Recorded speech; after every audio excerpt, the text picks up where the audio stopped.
สะภะคะวะโตสาวกสังโฆปะหุนายโยปะหุนายโยตะอินายโยอัญชริกรณิโยอนุตตรปุญญเขตังโลกัสสาติธรรมยังสังฆาปิหิติงกะโรมาเสยอะธรรมะโสโอปฏิปัติคุณาทิยุตโตโยทัสสิโตอริยปุคาราสังฆาเสโททิลาทิตามะปะวะรายสายกายจิตโตวันทามหาธรรมริยนาภนังสุสุทังอังโฆโยตัปปะปะนินังสารนังเทวามุตตะมังตัติยะโนสติทานังวะอามิตังสิเรนังสังฆาสาหันจามิตาโสวะสังโฆเอสาวิกิสโรสังโฆทุกขาสัตตาตาจาวิตาตาจาหิตาสะเมสังฆาอังนิยาเทมิสาริรันติวิทันติทาสังโฆเมสารนังวรังเอเตนะสะทวัชเชนะวัฏไทสาธุสาสเนสังฆเมวะธมาเนนะยะปุญญังปัสสุตังอิทาอาเทปิอัตตารายาเมมะเหสุตัสสะเตชัสสะเยนะวาจายวะเจตสาวาทังเทกุกัมมังปะปะตังมยายังสังโฆปฏิปันนาตุอาเตยันตังอารันตะเรสังวริตุงวะสังเฆ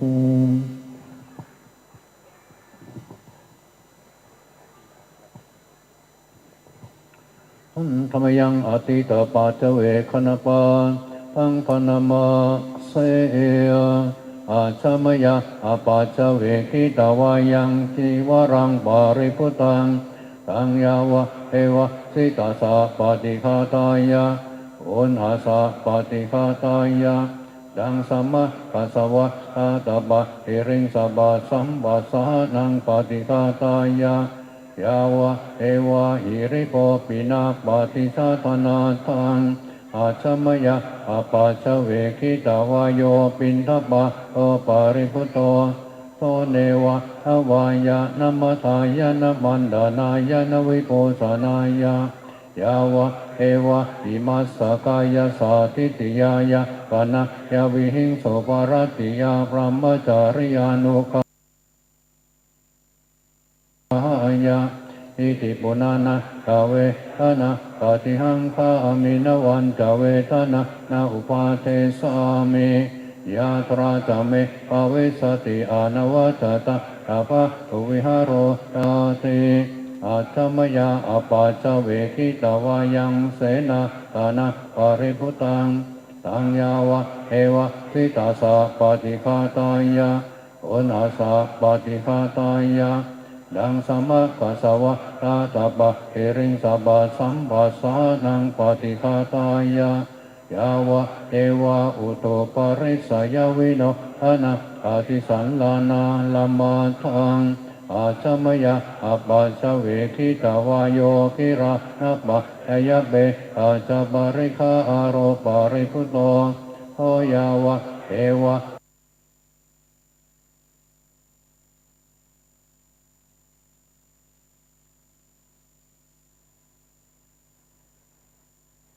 นะปฏิฆาตายะอัปปยะปัจจาปรมัตตายะติธรรมยังอุทิสนาทิธานาคาอาโยปานามาเสยอิมินาปุญญกรรมเมนะอุปจายาคุณุตตราอาจาริโยปะกาลาจะมาตาปิตาจยาตกาปิยามะมะสุริโยตันติมาราชาคุณวันตานราปิจาธรรมมาลาจาอินตาจตุโรกปาราจาเทวตา ยะโมมิตามานุสาจะมัจจตาเวริกาปิจาขับเปสัตตาสุขีโหนตุปุญญานิปากตานิเมสุขังจาติวิตาเอนตุปิปังปาเปทะโอมะตังอิมินาปุญญกัมเมนะอิมินาอุติเสนาจาปิปะหะตุระเปเอวะทันตุปาทานาเจตนังเยสันตาเนหินาอัมมายาวานิปานาโตมะมังนาสันตุสัพพตาเยวายะตาตาโตภเวภเว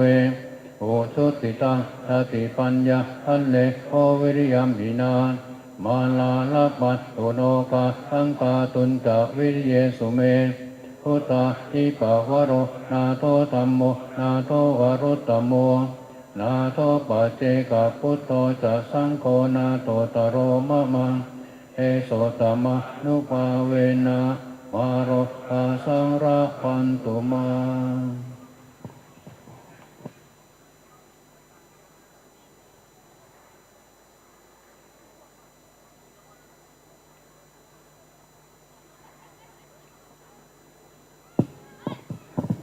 ครูบาอาจารย์พระสงฆ์ได้ทำวัดเย็นเป็นที่เรียบร้อยโดยย่อต่อไปนี้คณะจังฟ้อนแถม4 ชุดก็ขอเจริญพรได้ทำการแสดง4 ชุดเมื่อจบการแสดง4 ชุดนี้แล้วก็นิมนต์พระสงฆ์ที่ได้รับนิมนต์จำนวน19 รูปพระมหาเถระเจ้าคณะผู้ปกครองก็นิมนต์เข้าในศาลานี่นะครับนิมนต์เลยนะครับตอนนี้จังฟ้อนพร้อมแล้วก็ขอเจริญพรได้ทำการแสดงต่อไปเจริญพรชุดไหนจะฟ้อนชุดที่1ที่2ที่3ที่4ก็เตรียมตั้งไว้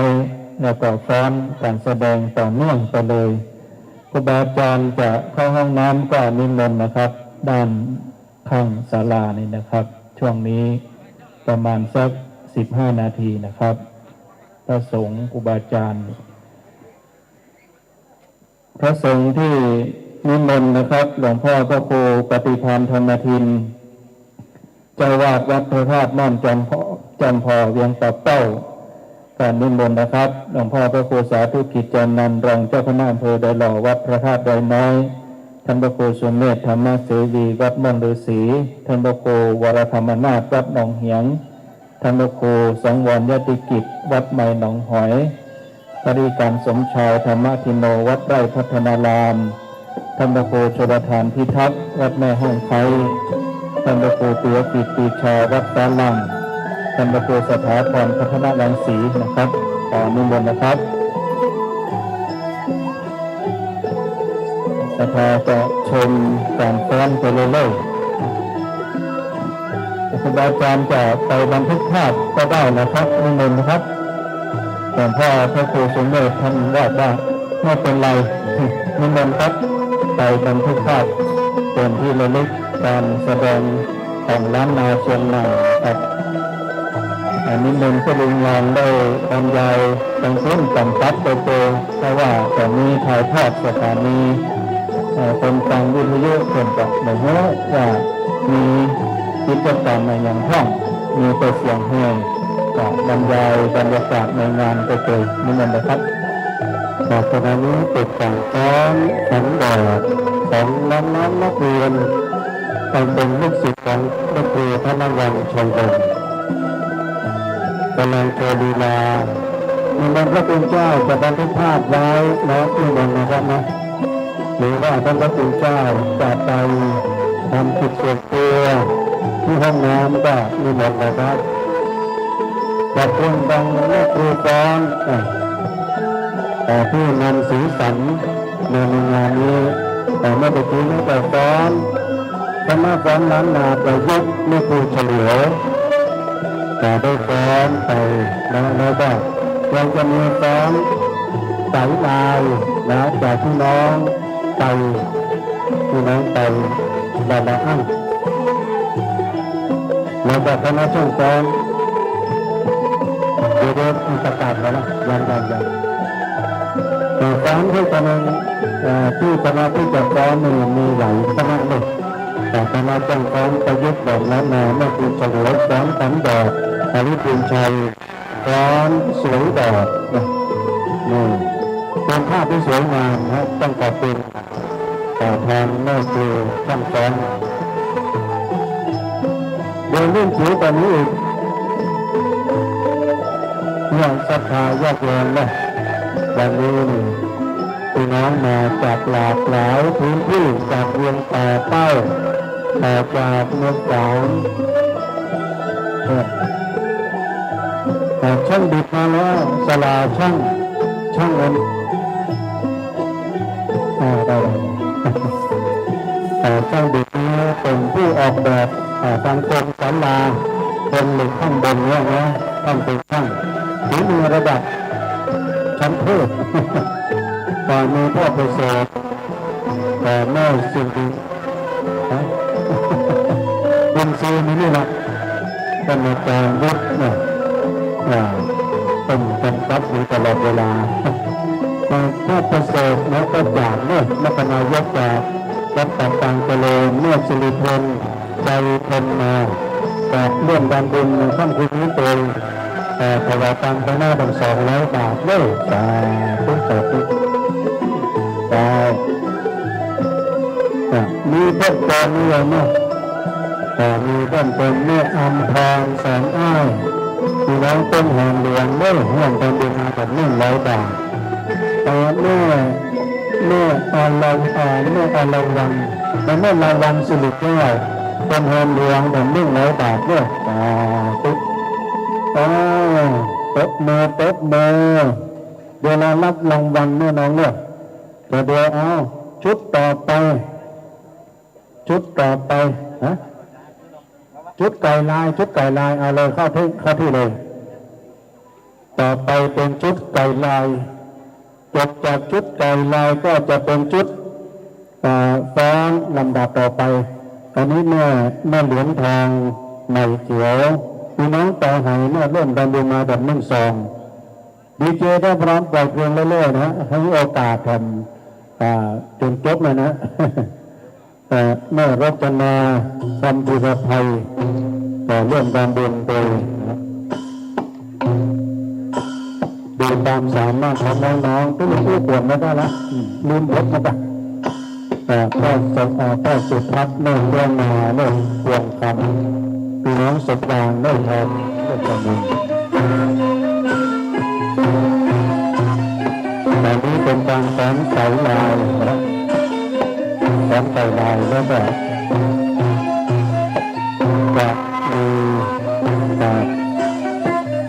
นี้แต่งคณะชุมชนคุณธรรมวัดบางจากชุมชนคุณธรรมวัดบางจากอำเภอเวียงตาหลงตำบลเวียงตาหลงอำเภอเวียงตาเต้า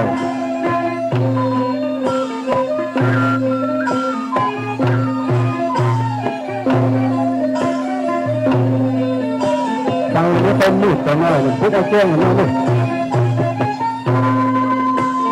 สำหรับเรามันตอนนั้นนะเราต้องทำใจด้วย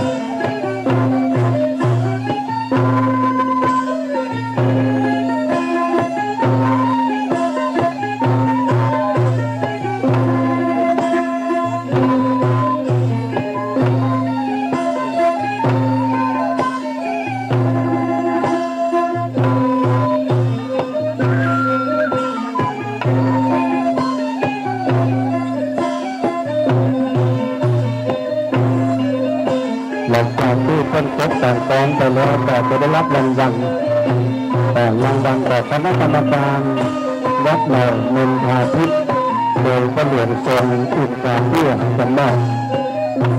นายภูวัดดลและอุษาเรมนาตัดแต่งเจริญเรื่องการบินแบบ100 บาทแล้วเพิ่นก็ยังเอาเงินตามกาแฟมาด้วย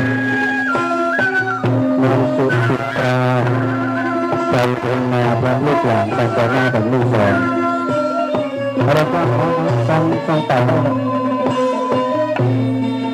เลย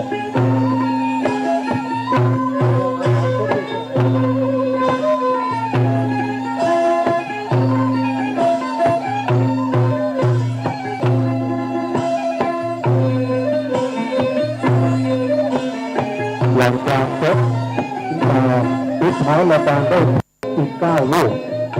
ลูกดาวกระจายอีก9 ลูก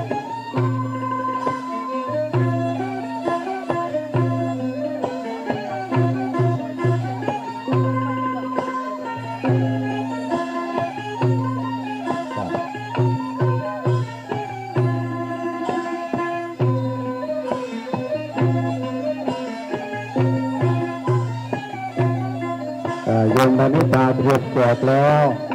เมื่อกี้ก็แจกกัน1 รอบด้วยใบน้อยเดี๋ยวจะแจกอีกแล้วสำหรับน้องๆเพื่อการทุนการศึกษาเดี๋ยวดูปักกันยะนะยะตาละอั้งนะที่ร้านตาละอั้งร่วมกันบุญมา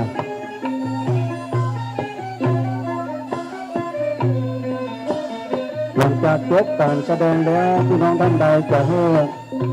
รางวัลละอ่อนเนาะค่าขนมนมเนยหรือว่าการศึกษาเชิญได้เลยเชิญได้เดี๋ยวนี้คุณโยมนางสาวพนิกาพรหมินทร์เตรียมไว้แล้วคนละใบใบ20ก็ได้นะเจ้า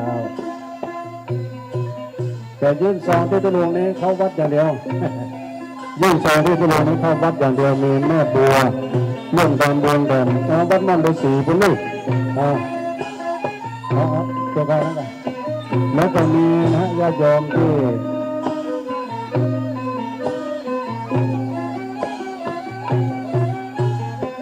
แต่คณะจังฟ้อนไตลายอันนี้เป็นคณะจังฟ้อนจากชุมชนคุณธรรมวัดดอนแก่น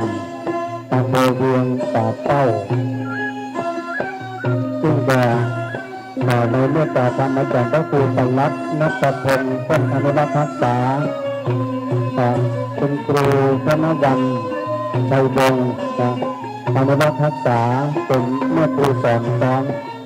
ปรบมือเลยจบไปเจ้าก่อนนางสาวพนิตาพรหมมินทร์จะแจกรางวัลแจกเลยคณะจ้างฟ้อนต่อไปเป็นคณะจ้างฟ้อนประยุกต์แต่เป็นกลุ่มฮักการฟ้อนเป็นจะฟ้อนขันดอกคลิปุญชัยก่อนชุดที่2ฟ้อนสวยดอกนะ2 ชุดด้วยกันถ้าพอเนออันนี้มาจากจังหวัดเชียงใหม่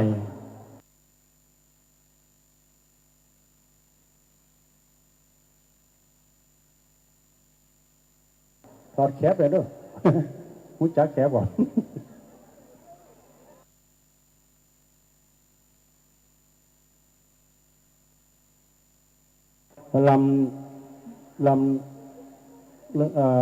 พ้นลำประยุกต์เนาะตั้งแถวเนอได้รางวัลแล้วนะต่อไปก็ดีเจปล่อยเพลงมาเลยขณะนี้จะได้ฟังจะได้ชมฟ้อนขันดอก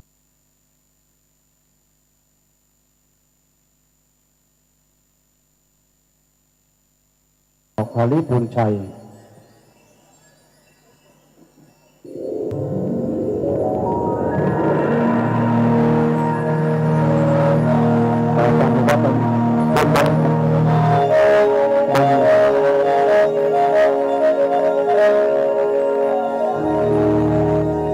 อันนี้กลุ่มฮักการฟ้อนล้านนาประยุกต์ผมก็ไม่ปลูกเฉลียว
เมกันเต็ดเมกัมตกไปเรื่อยเน็ตเนี่ยนี่นะ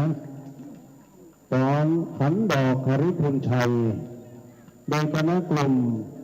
รับการฟ้อนล้านนาประยุกต์นำโดยวันนี้ได้มีสมณะเมตตาพร้อมก็ปล่อยเพลงเลยนะตอนนี้ช่างฟ้อนตามเตียนแล้วนี่เป็นฟ้อนสวยดอก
ตบมือเลย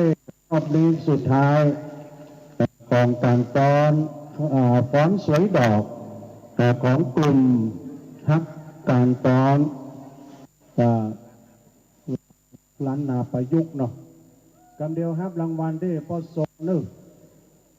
ค่ายใดคณะจ้างฟ้อนใดเต็มได้ครับสินน้ำใจเล็กๆน้อยๆแต่มากด้วยน้ำใจของพอทรงแล้วก็คือคณะศรัทธาเขาเนี่ยนะเป็นสินน้ำใจกันตอนนี้รวมตัวกันที่หน้าศาลาทุกคณะเลยนะทุกคณะไปรวมกันเขาจะได้บันทึกภาพเป็นภาพประวัติศาสตร์ไปเลยไปนั่งเลยไปที่ตีหน้าศาลาเอาอามอนวิดีโอก็เดียวคณะใดยังแถมซองนึกแถมซองนึกฟ้อนแล้วก็ว่ำฟ้อนทำได้ฟ้อนหรือว่าฟ้อนแล้วก็กระเดียวมาครับเอามาครับรางวัลหนึ่งชุดเนาะแม่ครูว่ายังกับเดียวก่อนตอนนั้นเลี้ยงตัวเลี้ยงเลยตอนนี้ก็จะได้บันทึกภาพก็ต้องขอบคุณนะคณะช่างฟ้อนจากคุณเรียบร้อยแล้วเนาะครับเรียบร้อยครับก็บันทึกภาพเรียบร้อยก็จะได้เริ่มพิธีตั้งในศาลาขอกราบนิมนต์ครูบาอาจารย์พระสงฆ์ที่นิมนต์19 รูปครับขอนิมนต์ขึ้นมาบนศาลาเลยนะครับณบัดนี้ได้เวลาที่จะได้ประกอบพิธีเจริญพุทธมนต์เบื้องต้นโดยคณะสงฆ์อำเภอดอยหล่ออำเภอป่าซางและอำเภอจอมทองอำเภอแม่แจ่ม จำนวน19รูปแล้วก็ครูบาอาจารย์จากอำเภอเวียงป่าเป้าเราจะประกอบพิธีศาสนาพิธีแบบล้านนาเชียงใหม่ลำพูนก่อนนะครับนำเรียนครูบาอาจารย์หลังจากจบพิธีตรงนี้ประมาณ30นาทีนะครับ1 ทุ่มก็จะเป็นการสวดอิติปิโส108จบและบทธรรมจักรกับปวัตนสูตรนะครับนำเรียนครูบาอาจารย์และเจริญพรแจ้งศรัทธาญาติโยมณบัดนี้ได้เวลาที่จะได้ประกอบพิธีแล้วขอเจริญพรญาติโยมได้นั่งประจำที่เตรียมตั๋วที่จะได้เข้าสู่พิธีเจ้าหน้าที่จุดเทียนชนวนตั้งไว้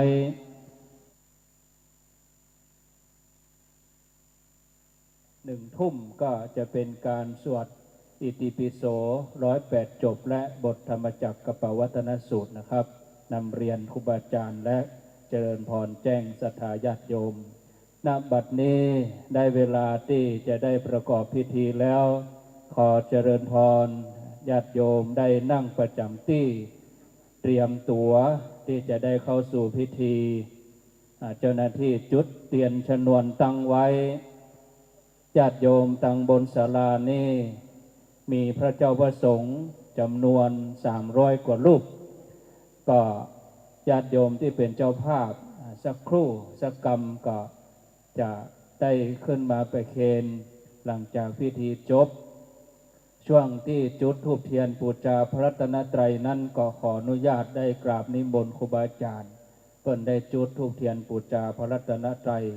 ศรัทธาหมู่เฮาทั้งหลายตั้งใจประนมมือเน้อกราบนิมนต์หลวงพ่อพระครูปฏิภาณธรรมทินเจ้าวาดวัดพระธาตุม่อนจอมพออำเภอเวียงป่าเป้าจังหวัดเชียงรายกราบนิมนต์หลวงพ่อได้จุดธูปเทียนบูชาพระรัตนตรัยณโต๊ะหมู่บูชาขอกราบรัตนาครับ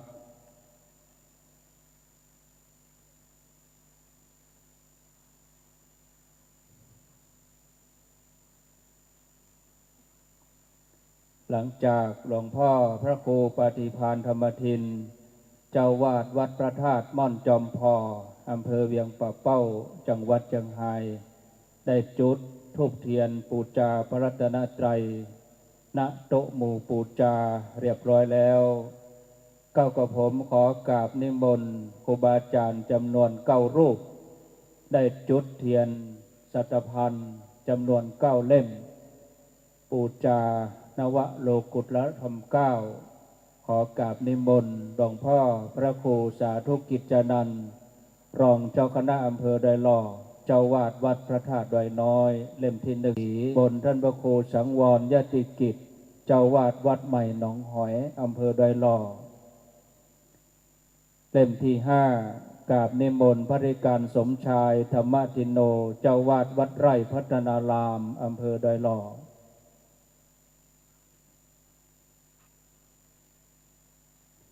เล่มที่6กราบนิมนต์ท่านพระครูชลทานพิทักษ์เจ้าวาดวัดแม่ห้องไค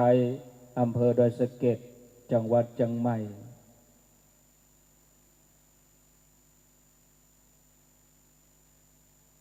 เล่มที่7กราบนิมนต์ท่านพระครูสถาพรพัฒนรังสี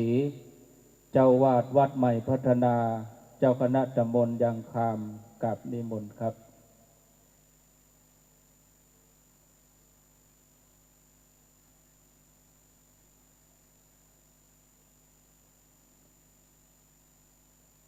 เล่มที่7กราบนิมนต์ท่านพระครูสถิตสารคุณเจ้าคณะตำบลน้ำดิบเจ้าวาดวัดหนองผาขาว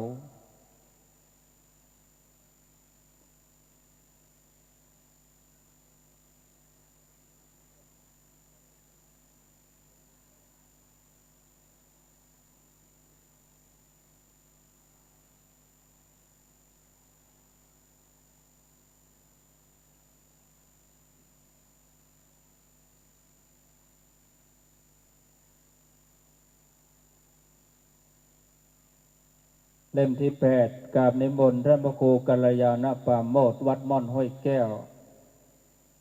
และเล่มที่9กราบนิมนต์พระดิการบรรพตจันทธรรมโมเจ้าวาดวัดห้องก่อม่วง ตำบลมะเขือแจ้จังหวัดลำพูนนิมนต์ครับ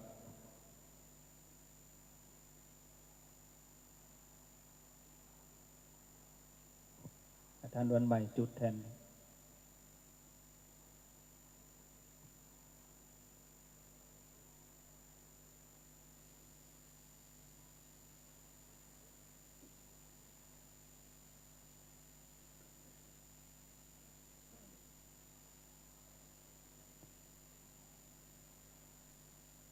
ครูบาอาจารย์ได้จุดเทียนจำนวน9 เล่มเป็นที่เรียบร้อยแล้ว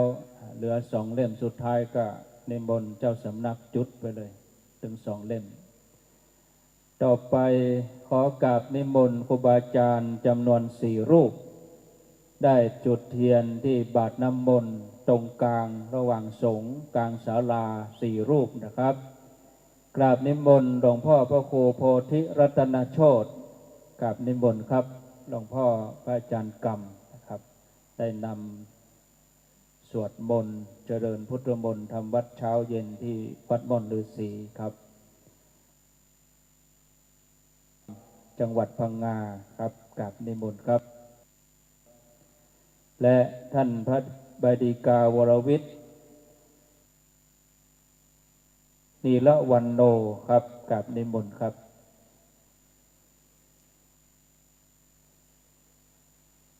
เล่มสุดท้ายเล่มที่4ขอกราบนิมนต์ท่านพระครูประหลัดบดินทร์ศีลสังวโรวัดแม่กลางหลวงครับกราบนิมนต์ท่านพระครูประหลัดบดินทร์ศีลสังวโรหรือว่าท่านอาจารย์เบิ้มครับวัด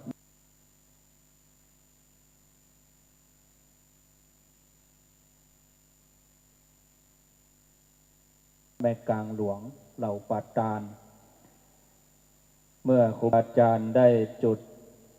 เทียนธูปและจุดเทียนบาทน้ำมนต์เรียบร้อยครบถ้วนช่างดิษได้ประเคนขันศีลที่ประธานสงฆ์ศาลาดิษไม้ตังลุ่มพุ่นก็คือพ่อหลวงทรงอยู่ตังลุ่มพุ่นเลยนะตัวลุงเตรียมไม้ตังลุ่มจะได้อาราธนาศีลเตรียมไว้เลยตังลุ่มพุ่นพ่อหลวงทรงนั่งที่ตุลองพุ่นเลยเชิญทุกท่านได้ไหว้พระและสมาทานศีลเมื่อญาติโยมได้ไหว้พระสมาทานศีลจบกราบนิมนต์ท่านพระครูชลทานพิทักษ์ได้ขึ้นขันธ์5 กูฏาบนิมนต์ท่านวันใหม่ได้โยมขันธ์5 กูฏาบนะครับเชิญทุกท่านได้ไหว้พระพร้อมกันณบัดนี้อะระหังสัมมาสัมพุทโธภควาพุทธังภควันตังอภิวาเทมิสวากขาโตภควตาธัมโมธัมมังอามิสุปฏิปันโนภควโตสาวกสังโฆสังฆังนัมมามิเชิญทุกท่านได้อาราธนาศีลมะยังพันเตติสาลาเนนัสสะปัญจศีลานิยาจามะตุติยัมปิมะยังพันเตติสาลาเน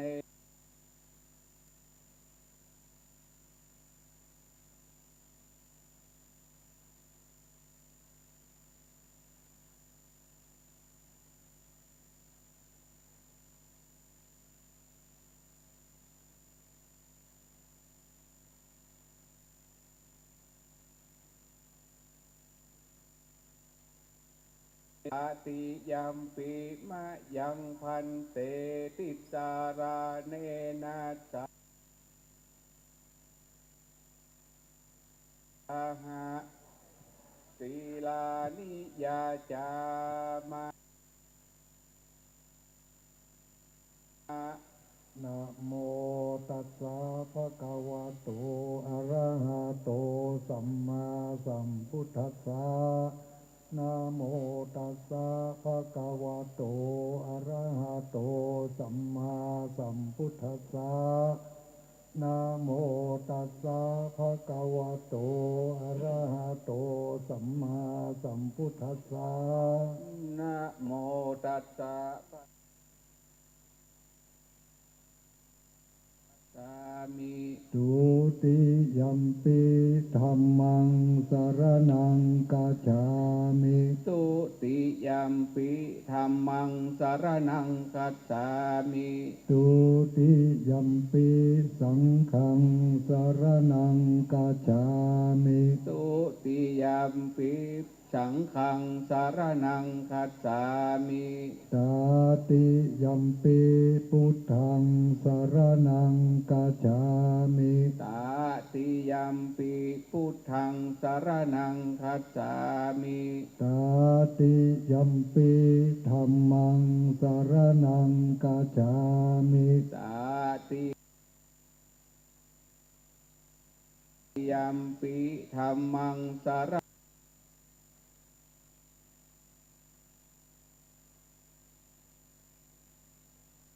นังกัจฉามิตา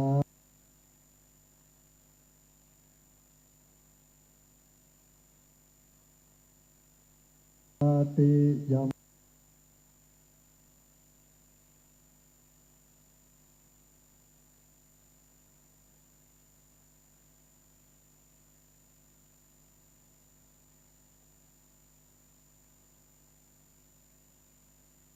มปิ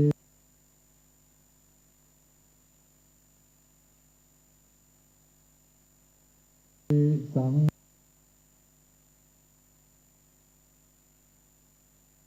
ฆังสรณังกัจฉามิตาติยัมปิสังฆังสรณังกัจฉามิติสรณะคัมนังนิติตังอามะพันเตปานาติปาตาเวรมณีสิกขาตินนาตานาเวรมณีสิกขาปะทังสมาธิยามิอะตินาตานาเวละมณีสิกขาปะทังสมาธิยามิกาเมสิกขาปะทังสมาธิยามิสุราเม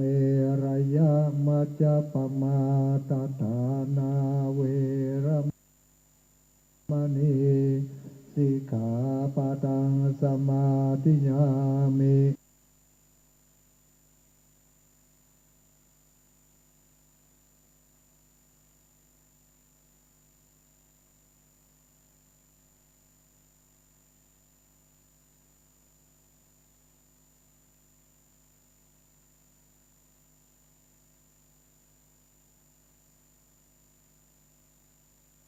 สุ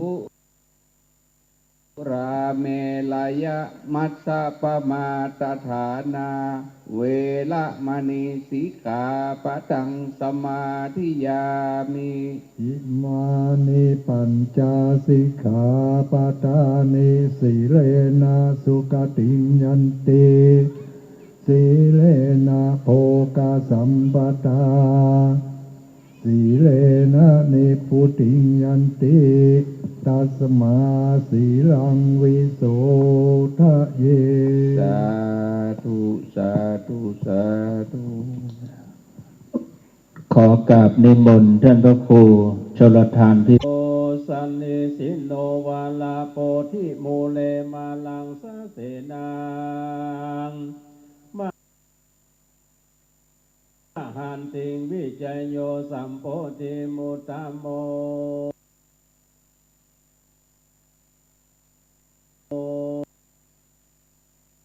จยโยสัมโพธิมุตตโม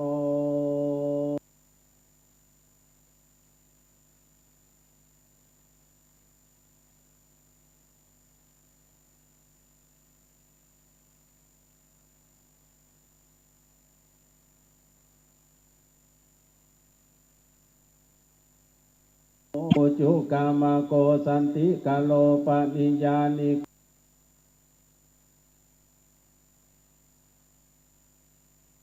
โกตังปนามามิธัมมัง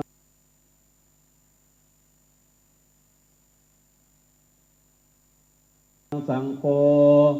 วิสุทโธวลาตาคินายโยสันตินตริโยสัพพะมาลาปะอิโนคุเดหิเนเกหิสมิธิปัตโตอะนาสโวตังปนามามิสังฆังสา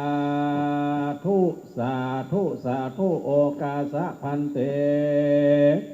ข้าแด่พระเกี่ยวเจ้าตังอาจำพวกและพระเกี่ยวเจ้าตังสามประการในตีฆากาละวันนี้ก็เป็นวันดีติธีอันวิเศษเหตุว่าสมณะศรัทธาและมูลศรัทธาทั้งสองฝ่ายคณะคณาทั้งภายในและภายนอกภายในหมายมีหลวงพ่อรองเจ้าคณะอำเภอดอยหล่อเป็นตนเป็นประธานพร้อมกับโดยพระภิกษุสงฆ์องค์เนนมีประมาณว่า300 ตนโหนแห่งห้องภายนอกหมายมีแก่วัดแก่บ้านอาจารย์กรรมการน้อยนานศรัทธาตายกะตาญิกาจุใหญ่น้อยใจยิงก็บ่ได้ละเสียยังหีดบ่ได้รีดเสียยังตำนองกองประเพณีแห่งพระอริยะเจ้าอันเกิดแล้วเป็นมาปางก่อนบ่พอเนื้อหายสูญยิ่งใดปากันโต๊ะแต่งหางตำดายังมีทุปะบุพาลาจาดวงดอกเขาตอกดอกไม้และลำเตียน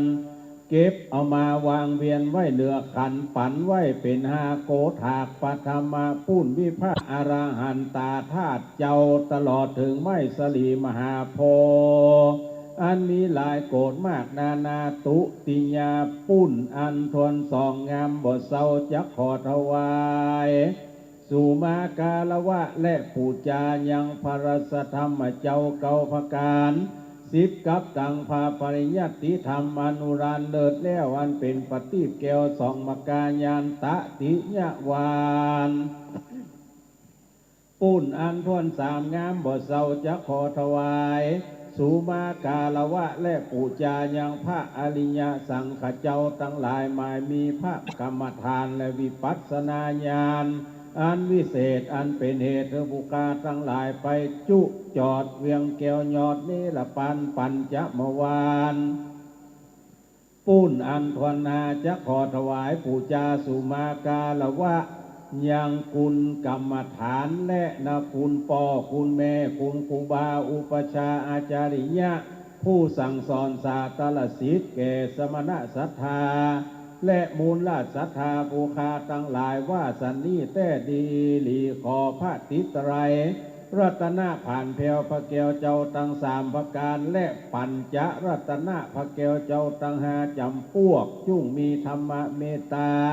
วายนาปฏิกหาหับเอายังอมิสะปูจานประกอบไปด้วยเขาตอกดอกไม้ลำเตียนเพื่อเฮือเลี้ยวกรรมกรรมภาธนาแก่สมณศรัทธาและมูลศรัทธาผู้ฆ่าทั้งหลายว่าสันนิแต่ดีหลีโยกาวัจลาปันติตานักผาเจ้าทั้งหลายอันเกิดแล้วเป็นมาปางก่อนได้กระทำมังกละกรรมสุมา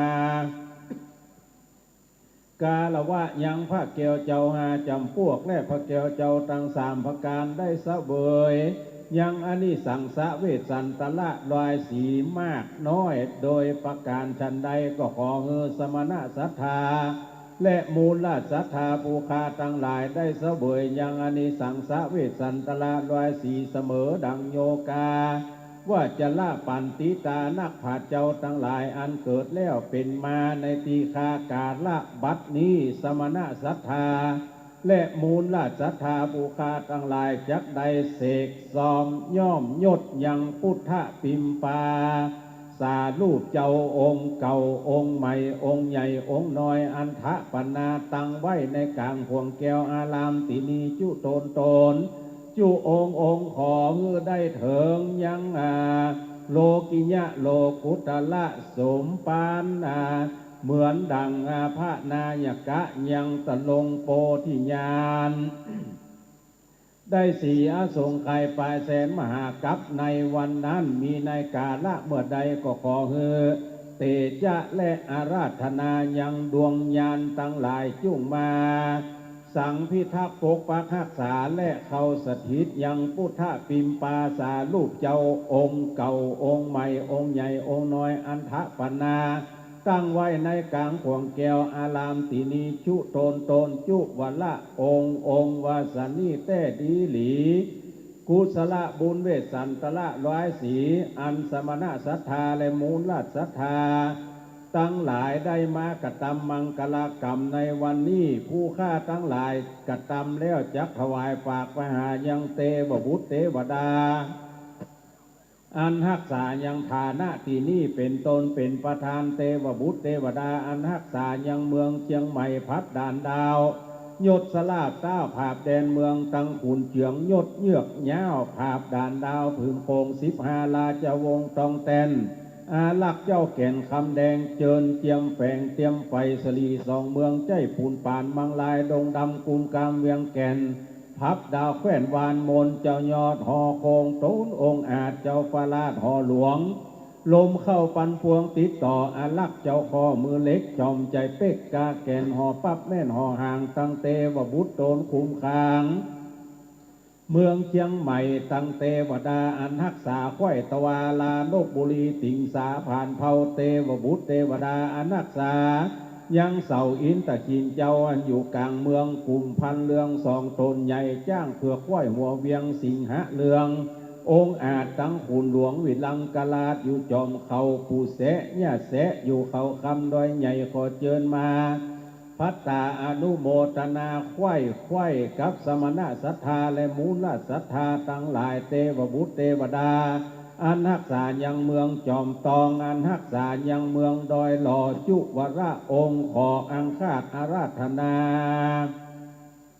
มาจุโตนจุองค์มาปัตตาอนุโมทนาซึ่งวราขีญาตานันเจ้าเก้าเงาสมณะศรัทธาและมูลศรัทธาจักใดกึดกินดาตานในตีคากาละบัดนี้ยามนี้นั่นจุงจักมีเตียงแต้ดีหลีนะมามิพุทธังคุณาสาคลันตังนะมามิธรรมังมุนิลาจะเตสิตังนามามิสังฆังมุนิลาจะสาวกังนามามิกัมมฐานังนิปานาที่ขมุปายังนามามิกัมมฐานาตายกาจริยสังฆาเตสุปัญจสุรัตนตเยสุอาทิเตวาปัจจุปันเนวาอภิวายะทิวาละโหวากาเยนะวาวาจายะวามนัสสวาปะมาทังวากาสีมหาทิสวายะถาธรรมังปฏิกโรมาเตสโนพันเตพุทธาติรัตนปัญจกังอนุกัมปังอุปาทายะอัจจยังอัจจญโตปฏิคันหาตุขมันตุอายติงสังวริสามะนะภูเนวังปฏิกริสามะพุทธปูจามหาเตจาธรรมปูจามหาปัญญาสังฆปูจามหาลาภาปูจาละเหปูจายโตนิอกุโตพเยนาสังฆาตุงอิเมตะมะปิเกนะจิอิมินาอักกิทุปะบุภาลาจาปูจากรวะกัมเมนาเมตโยเตวะปูจิโตสังสรันโตปิหปเยนะขมามิหังนิปานะปัจเจโยโหนตุโนนิจังนิปานังปะละมังสุขังสาธุสาธุสาธุพระนันได้รัตนาพระปริตพระสงฆ์ชุดแรกจำนวน19รูปท่านจะได้เจริญพุทธมนต์ในสมควรแก่เวลาจนถึงเวลาประมาณ1 ทุ่มหลังจากนั้นพระสงฆ์แถม300รูปท่านก็จะได้สวดอิติปิโส108และธรรมจักรกับปวัตตนสูตรท่านที่เตรียมผู้มาจำนวน9รูปก็รอจุดพระสงฆ์เพิ่นสวดธรรมจักรกับปวัตตนสูตรไปจนถึงบทภูมินังได้ฟังเสียงกลองก้อยจุดผู้เนอะตามนี้เนาะเอาอาราธนาพระปริตวิปติปฏิภาหายาสัพพะสัมปติทิฏฐิยา สัพพทุกขาวินาศายาปาลิตังพุทธมังคารังวิปติปฏิภาหายาสัพพปยาวินาศายาปาริตังพุทธมังคารังวิปติปฏิภาหายาสัพพสัมปติทิฏยาสัพพทุกขาสัพพสวโลกาปนาชายาปาริตังพุทธมังคารังสเกกาเมจารุเปกิริสิกรตเตจันตเรเกวิมาเนทิเประเทจักขเมตารุนาคหเนเกหาวทุมหิเกเตภูมาธาทโยจาตุโรกาปราราชายามราชาอินโดเวสุวรรณราชาอริยเมตโยโพธิสัตตาวกาทโยอริยสาวกาจะพุทธุชนะกันรยนาจากสัมมาทิฏฐิเยวาพุทเทปะสันนาธัมเมปะสันนาสังฆเขปะสันนาพุทเทสักรวาธัมเมสักรวาสังฆเขสักรวาอิโตฐานาโตยาวะปรัมปราอิมาสมิงสุจักวาเรสุเทวตายังมุนิวราวจนังสาธโนโนสุนันตุธรรมสวนา กาโลอายัมภทานตาธรรมสวนา กาโลอายัมภทานตาธรรมสวนา กาโลอายัมภทานตา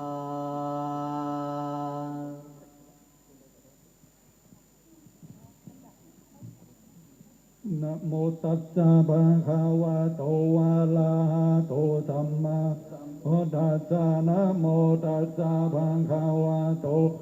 อะระหะโตสัมมาสัมพุทธัสสะนะโมตัสสะภะคะวะโตอะระหะโตสัมมาสัมพุทธัสสะพุทธังสรณังคัจฉามิธัมมังสรณังคัจฉามิสังฆังสรณังคัจฉามิ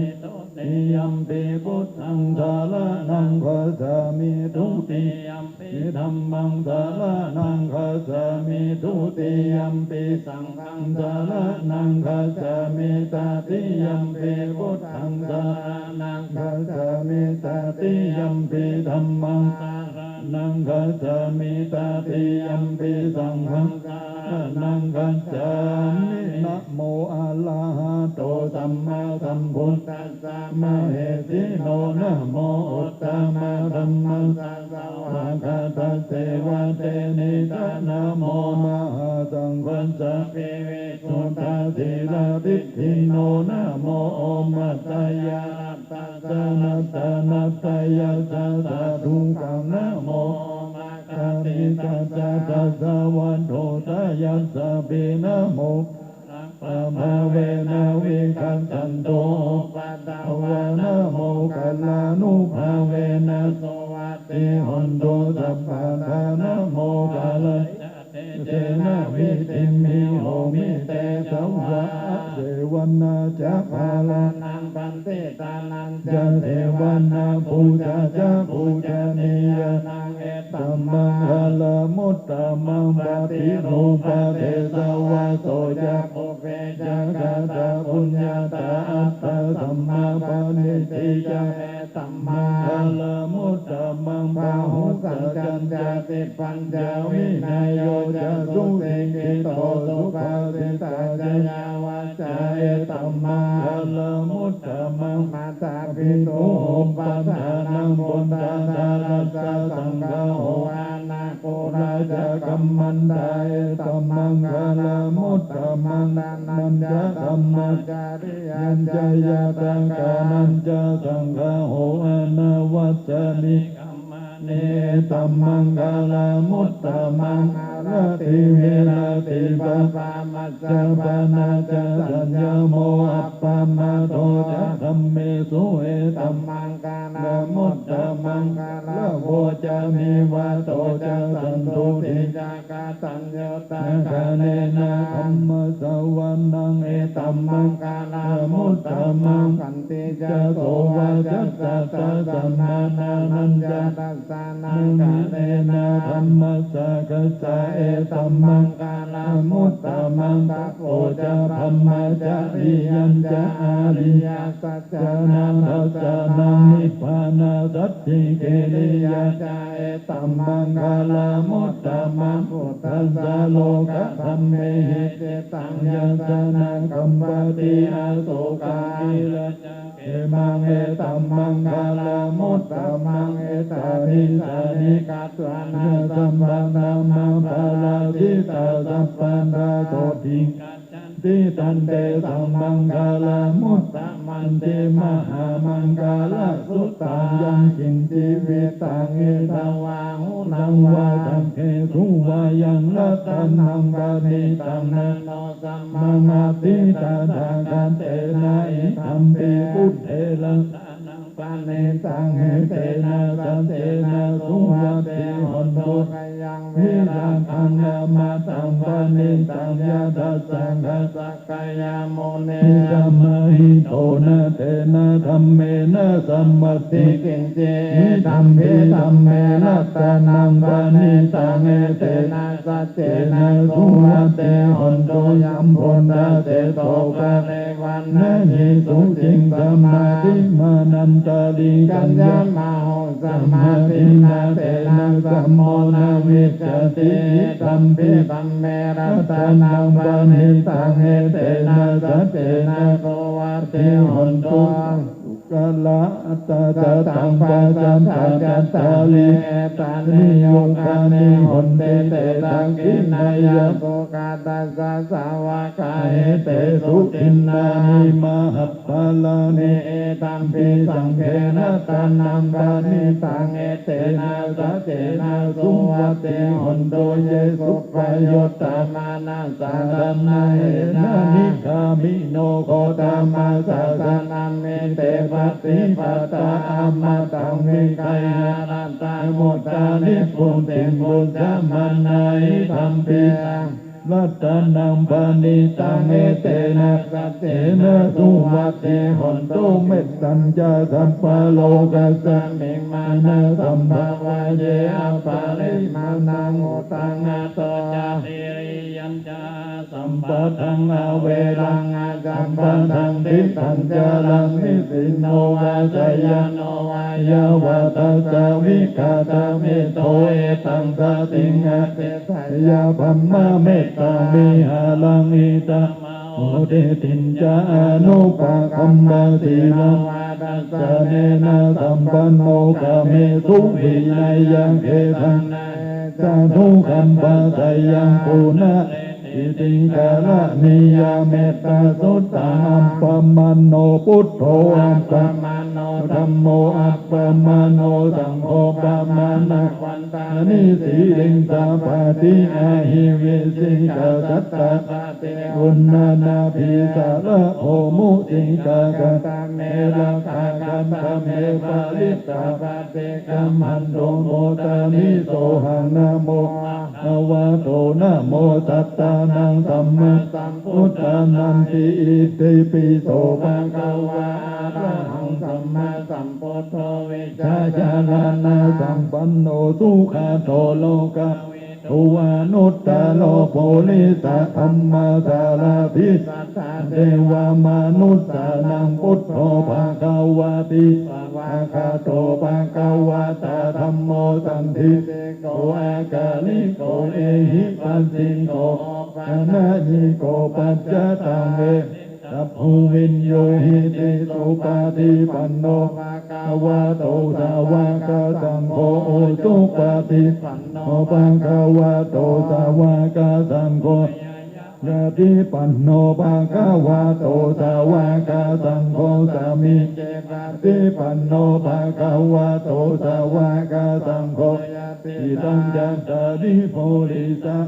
อานิอัตถะโพธิสัพพุคาลาเอสะภะคะวะโตสาวกสังโฆนายโยปะโหนายโยทักขินายโยจันติกาลนิโยอนุตตรังปุญญเกตังโลกัสสาติมหากัลลุนิโกนะโตเอตายาสัมปัปานินามโพเลสะปาลาสัมมาปันโตสัมโพธิมุตตะมังเอเตนะสัจจวัจเจนะหอนโตเตชะยามังกาลังจยันโตโพธิญาณเวสัมนันนันติวัตโนเอวังสังวิจโยโหเอจยัสสุจยามังกาเลอัปปาราจิตตปัลลังเกติเตอะวิปุคเลอะภิเสเกสัมปะพุทธานังอะคัปปันโตปะโมตติสุนังคันตังอลังสุปะภาสังสุหุติตังสุสุโมโหโตจะสุเยตัมรัมมัจจาเลสุปะตังกินังกายกัมมาจะกัมมังปะตักกินังปะตักกินังมโนกัมมังปะนิทิเตปะตักกินังปะตักกินานิกัตวานาลาพันตเตปะตักกิเน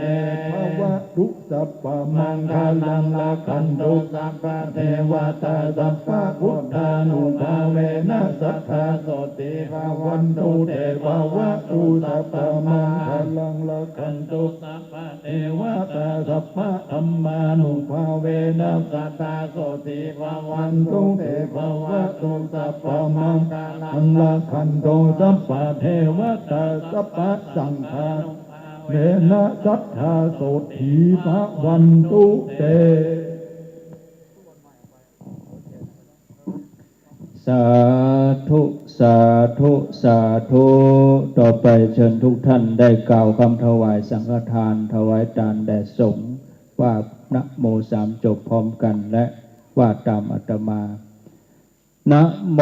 ตัสสะภะคะวันโตอะระหันโตสัมมาสัมพุทธัสสะนะโมตัสสะภะคะวันโตอะระหันโตสัมพุทธัสสะนะโมตัสสะภะคะวันโตอะระหันโตสัมมาสัมพุทธัสสะอิมานิสังฆทานานิ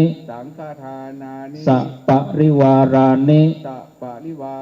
ปฏิคันหาตุอัมหากังทีฆรัตตังหิตายะสุขายะข้าแต่พระสงฆ์ผู้เจริญข้าพระเจ้าทั้งหลายขอน้อมถวายซึ่งสังฆทานพร้อมของที่เป็นบริวารทั้งหลายเหล่านี้แด่พระสงฆ์ขอพระสงฆ์จงรับซึ่งสังฆทานพร้อมกับของที่เป็นบริวารทั้งหลายนี้เพื่อประโยชน์เพื่อความสุขแก่ข้าพเจ้าทั้งหลายสิ้นกาลนานเทินสาธุเชิญคุณธนดลเกาสยานนท์ได้ประเคนกันพระพุทธและประธานสงฆ์ขอเจริญพรต่อจากนั้นเจริญพรเชิญคณะกรรมการที่อยู่บนศาลาเนี่ยที่ชุดขาวเนี่ยเจริญพรเข้ามาเลย 4-5 คนที่นั่งหน้าศาลาเนี่ยลุกมาเลยทุกคนเลยเป็นตัวแทนเกณฑ์แต่งถึง2 ฝั่งเจริญพรเลยได้เกณฑ์ด้วยกันศรัทธาเฮาที่เป็นเจ้าภาพก็บ่ต้องน้อยใจเนอะชื่อนี่เทวดาเพิ่นจดไว้แล้ว ตุลุงอ่านเรื่องมัทวาแต่เจ้าก็อ่านแถมแต่เดียวพระสงฆ์เปิ้นเจริญพุทธมนต์จบก็จะอ่านชื่อแถมนะเทวดาเปิ้นจดชื่อไว้แล้วก็อนุโมทนากับคุณธนดลเกาสยนนท์ร้านโชคอุดมทรัพย์สันปะตองคุณสุรัชวรรณเกาสยนนท์ร้านหางดงเบเกอร์มาร์ทนางสาววิจิตราเกาสยนนท์นางสาวฉัตรสุดาเกาสยนนท์ร้านอินทนนท์เบเกอร์มาร์ทจอมทองได้ร่วมบุญมา 10,000 บาทพร้อมกันนี้ก็อนุโมทนากับญาติโยมที่เป็นเจ้าภาพทุกคนนะได้ประเคนเรียบร้อยนำเรียนครูบาอาจารย์ที่เมตตามาวันนี้นะครับถ้าว่ามีภาระธุระหลังจากที่จบพิธีตอนนี้แล้วก็องค์ในรูปในมีภาระธุระก็นิมนต์กลับก่อนได้นะครับเว้นแต่พระคุณเจ้าที่มาปริวาสนะครับนิมนต์อยู่ต่อสวดอิติปิโส108และธรรมจักรกัปปวัตนสูตรนะครับนำเรียนครูบาอาจารย์นะครับศรัทธาเฮาฮับปอนเด้อตั้งใจเตรียมน้ำญาตินิมนต์ครับยะถาวาริวหาปุราปาริปุเรนติสาการังเอวเมวะอิโตตินังเปตานังอุปกปปติอิจิตังปฏิตังตุมหังกิปะเมวะสมิจจตุสัพเพปุเรนตุสังคปาจันโทปนรโสยะถามณิโชติราโสยะถาเยวาจันโทสัพพะโรโควินาศตุมาเตภวัตวันตรายโยสุขีกายุโกภวะอภิวาทนาสิเลเนจังวุฒาปัจจายโนตารธรรมวัฏันติอายุวันโนสุขังภาลังจยสิทธิธานังลาภังโสทิภาคยังสุขังภาลังสิริอายุจวันโนจะโปคังวุฒิจยสวาตวัสสะจะอายุจะจีวสิทธิภวันตุเตภวตุสัพพมังกันตุสัพพเทวตาสัพพพุทธาเวนัสตาโสทิภวันตุเตภวตุสัพพลังรักขันตุสัพพเทวตาปัตมานุภาเวนัสตาโสทิตุเตภวตุสัพพมังคลังรักขันตุสัพวัตตาสัพพสังฆาโนภาเวนัสตาโสทิภวันตุเตสาธุสาธุสาธุศรัทธาเฮาไปอีตังหยาดน้ำตอนที่เปิ้นสวดอิติปิโสจบอย่าก่อนเด้อต่อไปนิมนต์ครูบาอาจารย์และเจิญศรัทธาวันตาน้อยพระเจ้าประสงค์มหาเถระพร้อมกันณบัดนี้วันตาเมปันเตสัพพังอปะลาตังกัมมาตะเมปันเตมยากันตังปุญญังมินาโนโมตัพพังสามินากะตังปุญญังไมหังตาตัพพังสาธุสาธุอนุโมทา รรมาวัฏันติอายุวันโนสุขังพลัง สาธุสาธุสาธุขยมมาเก็บสั่งครูบาอาจารย์บาอาจารย์จะมีภาระธุระชุดแรกในกะนิมนต์นะครับกับตามอัธยาศัยถ้าหากครูบาอาจารย์บาลีปนัยก็นิมนต์สวดอิติปิโสด้วยกันและธรรมจักรกับปวัตนสูตรด้วยกันนะครับก่อนที่จะเริ่มพิธีนี้ก็ขออนุญาตได้ปรับสถานที่สักกัมนะครับขโยมเอาสั่งไปก่อนเดี๋ยวขอนิมนต์ครูบาอาจารย์ที่เหลือ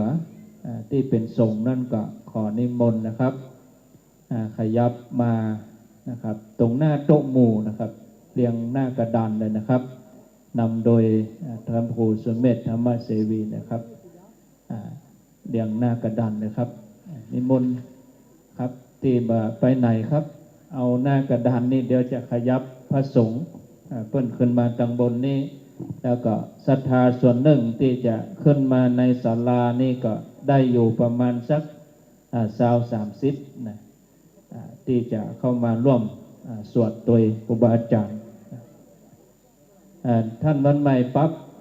แต่งงานผ้าอาสนะปูนั่งเลยนิมนต์ตุปีตุน้องนิมนต์ช่วยกันปั๊บเอาผ้าปูนั่งขยับมานิมนต์ช่วยกันศรัทธาเอาขึ้นมาชุดที่ประเคนเด็กเนี่ยขึ้นมาช่วยกันย้ายผ้าอาสนะแก้วน้ำขวดน้ำเดี๋ยวจะนิมนต์ครูบาอาจารย์นะครับได้ขยับขึ้นมาเอาใกล้บาตรน้ำมนต์ไปเลยนะครับศรัทธาเอาขยับเอาผ้ายาวไปอีก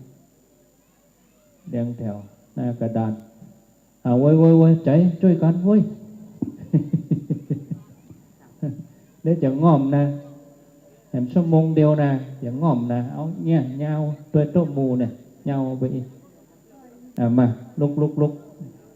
อันนี้มนต์ท่านวันใหม่เอาผ้าสนะมาผูกเร็วเร็วเลย2 แถวยาวนี่เก็บน้ำเก็บอย่างขวดน้ำต่างๆเร็วความเดินศาสตร์จะเหนียวยางเก็บแก้วน้ำที่เพิ่นฉันได้เกิงเดียวนะนมกาโอวันตินกานะเก็บออกไปนะครับนิมนต์เลยครับขอนิมนต์ครับครูบาอาจารย์นิมนต์ครับขยับขึ้นมาให้เต็มพื้นที่เลยครับเต็มทุกตารางเมตรนะครับให้โยมณัฐดลได้เห็นว่าพระสงฆ์นั่งเต็มพื้นที่เลยนะ500 ตารางเมตรโยมธนดลนี่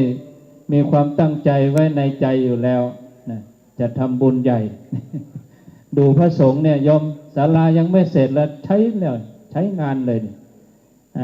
ศรัทธาเฮาอนุโมทนากับโยมณัฐดลเกาสยานนท์นะพร้อมครอบครัวพร้อมกับญาติมิตรเปิ้นตั้งใจภาวนาจะปูกระเบื้องเฮือศาลานี้หมดเลยเนอะศรัทธาดีใจก็ดักแซบโยมกลับเลย ดักแซบโยมท่านณัฐดลนี่ภาวนาจะปูกระเบื้องศาลานี้ทั้งหมดเลย500 ตารางเมตรเนี่ย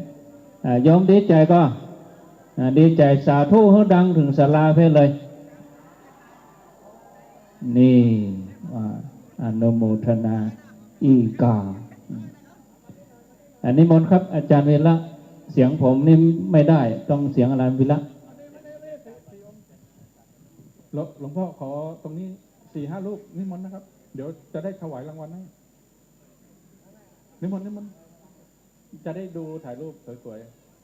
ๆนิมนต์หน่อยครับอนุเคราะห์หน่อยเดินมาข้างหน้าเลยหลวงพี่มาเดี๋ยวถ่ายรูปให้เยอะๆเลยลงนี้องค์นี้นิมนต์หลวงพี่เรวัตมาหลวงพ่อเรวัตมานี่อย่าไปนั่งทับนี่แถว 2ขยับมาถ่ายรูปจะได้ดูงดงามนะครับโอเคพอตอนนี้อีก4 รูปแถวนี้4 รูปหลวงพี่เรวัตมาขยับมา ขออนุญาตครับรถตู้นอหนูขอไข่9143เชียงใหม่กรุณาย้ายกรรมเติกรถตุเจ้า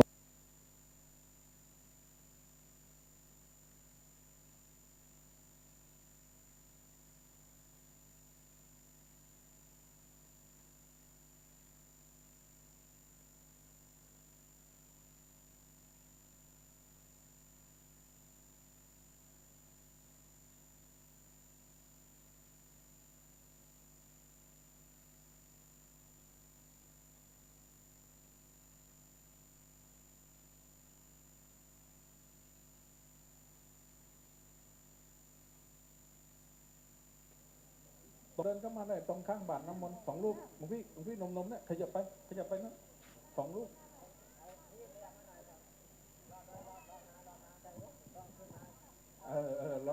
2 ลูกนั่นแหละเดี๋ยวนะครับ อยู่ในความสงบครับ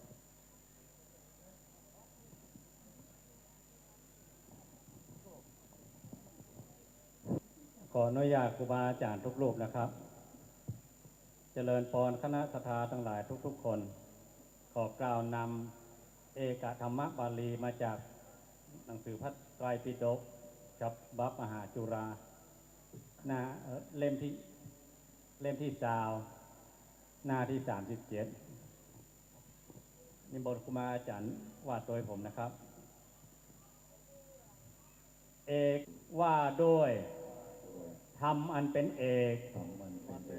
ปฐมวรรคหมวดที่หนึ่ง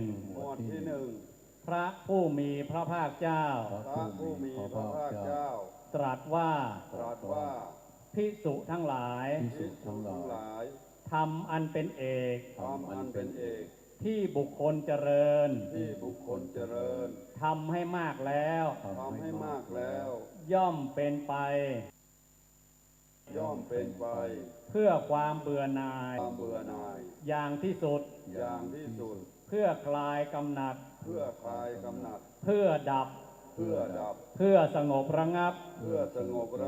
เพื่อรู้ยิ่งเพื่อตรัสรู้เพื่อนิพพานธรรมอันเป็นเอกคืออะไรการระลึกถึงพระพุทธเจ้าธรรมอันเป็นเอกนี่แลที่บุคคลเจริญทำให้มากแล้วย่อมเป็นไปเพื่อความเบื่อหน่ายอย่างที่สุดเพื่อคลายกำหนัดเพื่อดับเพื่อสงบระงับเพื่อรู้ยิ่งเพื่อตรัสรู้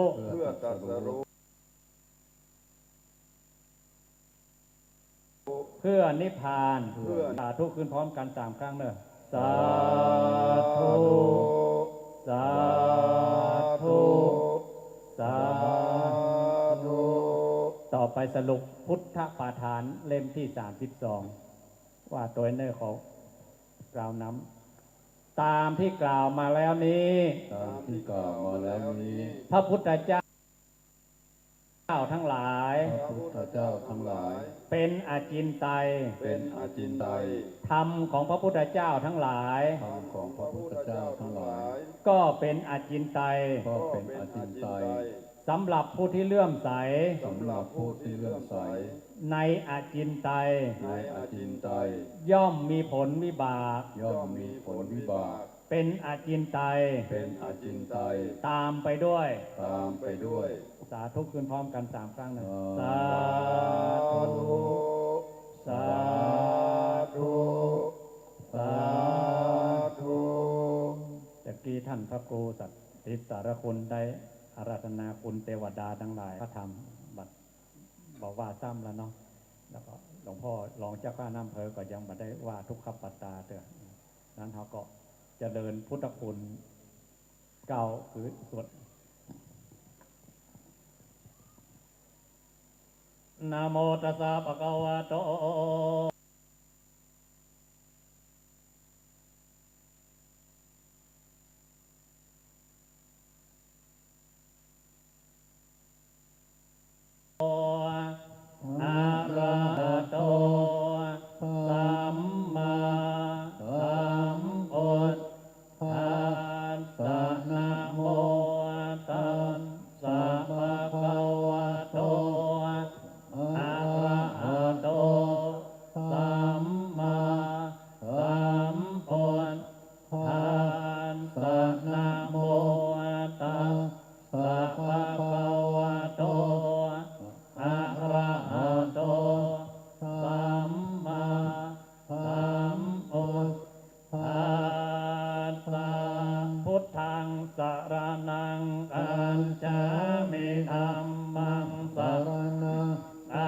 จามิสังฆังสรณังคัจฉามิตุติยัมปิพุทธังสรณังคัจฉามิตุติยัมปิธัมมังสรณังคัจฉามิตุติยัมปิสังฆังสรณังคัจฉามิตุติยัมปิพุทธังสรณังคัจฉายัมปิธัมมังสรณังคัจฉามิตุติยัมปิสังฆังสรณังคัจฉาครูบาอาจารย์ที่อยู่ที่นี้ญาติโยมทั้งหลายตัวน้อมนึกถึงพุทธรูปองค์ใดองค์หนึ่งที่เราชอบหรือเราเลื่อมใสนึกได้อย่างง่ายๆขอนึกถึงพุทธรูปองค์ใดองค์หนึ่งหรือพระบทพระบาทพระธาตุเจดีย์พุทธรูปปางต่างๆขึ้นมาในใจมันนึกถึงพักขึ้นมาในใจสื่อถึงพระองค์นะขอพระองค์เป็นที่พึ่งที่ระลึกที่ยึดที่เหนี่ยวแห่งจิตแห่งใจเราอิติปิโสภะคะวะอะระหังสัมมาสัมพุทโธวิจารณสัมปันโนสุขโตติสัทธาเทวมนุสสานังพุทโธภะคะวะติอิติปิโสภะคะวะอะระหังสัมมาสัมพุทโธวิชาจารณสัมปันโนสุขโตโลกวิโตอนุตตโรปุริสธรรมสารติโสโตทาเทวมนุสสานังพุทโธภะคะวะติอิติปิโสภะคะวะอะระหังสัมมาสัมพุทโธวิญญาจารณสัมปันโนสุขโตโลกวิโตอนุตตรเทวมนุสสานังพุทโธภะคะวะติอิติปิโสภะคะวะอะระหังสัมมาสัมพุทโธวิญญาจารณสัมปันโนสุขโตโล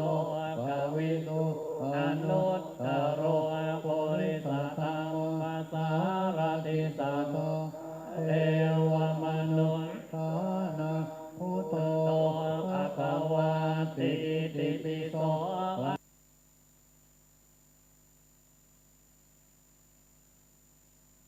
จารณสัมปันโนสุขโตโลกวิโตอนุตตโรปุริสธรรมสารติสัตโตเทวมนุสสานังพุทโธภะคะวะติอิติปิโสภะคะวะอะระหังสัมพุทโธวิญญาจารณสัมปันโนสุขโตโลกวิโตอนุตตโรปุริสธรรมสารติสัทธาเทวมนุสสานังพุทโธภะคะวะติอิติปิโสภะคะวะอะระหังสัมมาสัมพุทโธวิญญาจารณสัมปันโนสุขโตโลกสารติสัทธาเทวมนุสสานังพุทโธภะคะวะติอิติปิโสภะคะวะอะระหังสัมมาสัมพุทโธวิญญาจารณสัมปันโนสุขโตโลกวิโตอนุตตโรปุริสธรรมสารติสัทธาเทวมนุสสาพุทโธภะคะวะติอิติปิโสภะคะวะอะระหังสัมมาสัมพุทโธวิญญาจารณสัมปันโนสุขโตโลกวิโตอนุตตโรปุริสธรรมสารติสัทธาเทวมนุสสา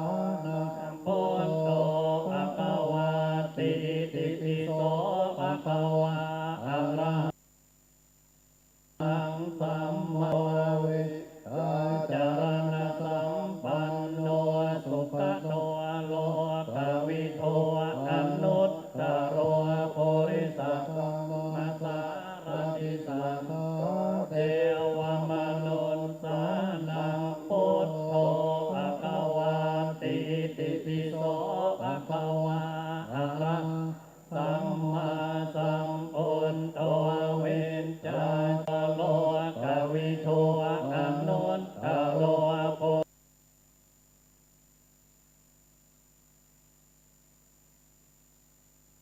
สานังพุทโธภควาติติปิโสภควาอะระหังสัมมาสัมพุทโธเวญจาจารณะปันโนสุขโตโลกวิโทอนุตตโรปุริสัตสารติสันทาเทวาติติปิโสภควะโตอะระหังสัมมาสัมพุทโธเวญจาจารณะปันโนสุขโตโลกวิโทอนุตตโรปุริสัตสารติสันทาเทวมนุนสานังพุทโธภควาติติปิโสภควาอะระหังสัมมาสัมพุทโธเวญจารณะสัมปันโนสุขโตโลกวิโทอนุตตโรปุริสัตธัมมัสสารติสันเทวมนุนสานังพุทโธภควาติติปิโสภควาอะระหังสัมมาสัมพุทโธเวญจารณะสัมปันโนสุขโตโลกวิโทอนุตตโรปุริสัตสารติสันทาเทวมนุนสานังพุทโธภควาติติปิโสภควาอะระหังสัมมาสัมพุทโธเวญจารณะสัมปันโนสุขโตโลกวิโทอนุตตโรปุริสัตธัมมัสสารติสันทาเทวมนุนสานังพุทโธภควาติติปิโสภควาอะระหังสัมมาสัมพุทโธเวญจารณะสัมปันโนสุขโตโลกวิโทอนุตตโรปุริสัตธัมมัสสารติสันทาเทวมนุนสานังพุทโธภคว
ปิโสภะคะวะอะระหะสัมมาสัมพุทโธเวชชาจารณะสัมปันโนสุขโตโลกวิทูอนุตตโรปุริสสารติสันทาเทวมนุนทานังพุทโธภะคะวาติติปิโสภะคะวะอะระหะสัมมาสัมพุทโธเวชชาจารณะสัมปันโนสุขโตโลกวิทูอนุตตโรปุริสธัมมสารติสันเทวมนุนสานังพุทโธภะคะวาติติปิโสภะคะวะอะระหังสัมมาสัมพุทโธเวชชาจารณะสัมปันโนสุขโตภะวิโตอนุตตโรปุริสธัมมสารติสัทธาเทวมนุสสานังพุทโธภะคะวาติติปิโสภะคะวะอะระหังสัมมาสัมพุทโธเวชชาจารณะสัมปันโนสุขโตโลกวิทูอนุตตโรปุริสธัมมสารติสันทาเทวมนุนสานังพุทโธภะคะวาติติปิโสภะคะวะอะระหังสัมมาสัมพุทโธเวชชาจารณะสัมปันโนสุขโตโลกวิทูอนุตตโรปุริสธัมมสารติสันทาเทวมนุนนังพุทโธภะคะวาติติปิโสภะคะวะอะระหังสัมมาสัมพุทโธเวชชาจารณะสัมปันโนสุขโตโลกวิทูอนุตตโรปุริสธัมมสารติสันทาเทวมนุนสานังพุทโธภะคะวาติติปิโสภะคะวะอะระหังสัมมาสัมพุทโธเวชชาจารณะสัมปันโนสุขโตโลกวิทูอนุตตโรปุริสธัมมสารติสันทาเทวมนุนทานังพุทโธภะคะวาติติปิโสภะคะวะอะระหังสัมมาสัมพุทโธเวชชาจารณะสัมปันโนสุขโตโลกวิทูอนุตตโรปุริสธัมมสารติสันทาเทวมนุนสานังพุทโธภะคะวาติติปิโสภะคะวะอะระหังสัมมาสัมพุทโธเวชชาจารณะสัมปันโนสุขโตโลกวิทูอนุตตโรปุริสธัมมสารติสันทาเทวมนุนทานังพุทโธภะคะวาติติปิโสภะคะวะอะระหังสัมมาสัมพุทโธเวชชาจารณะสัมปันโนสุขโตโลกวิทูอนุตตโรปุริสธัมมสารติสันทาเทวมนุนสานังพุทโธภะคะวาติติปิโสภะคะวะอะระหังสัมมาสัมพุทโธเวชชาจารณะสัมปันโนสุขโตโลกวิทูอนุตตโรปุริสธัมมสารติสันทาเทวมนุนสานังพุทโธภะคะวาติติปิโสภะคะวะอะระหังสัมมาสัมพุทโธเวชชาจารณะสัมปันโนสุขโตโลกวิทูอนุตตโรปุริสธัมมสารติ สันทาเทวมนุนทานังพุทโธภควาติติปิโสภควาอะระหังสัมมาสัมพุทโธเวทัสสรณะสัมปันโนสุขโลภวิโตอนุตโรบุริสธรรมะอาหารติสัตตาเสวมนุทานังพุทโธภควาติติปิโสภควาอะระหังสัมมาสัมพุทโธเวชาจารณะสัมปันโนสุขโตโลกวิทูอนุตตโรปุริสธรรมสารติสันทาเทวมนุนทานังพุทโธภควาติติปิโสภควาอะระหังสัมมาสัมพุทโธ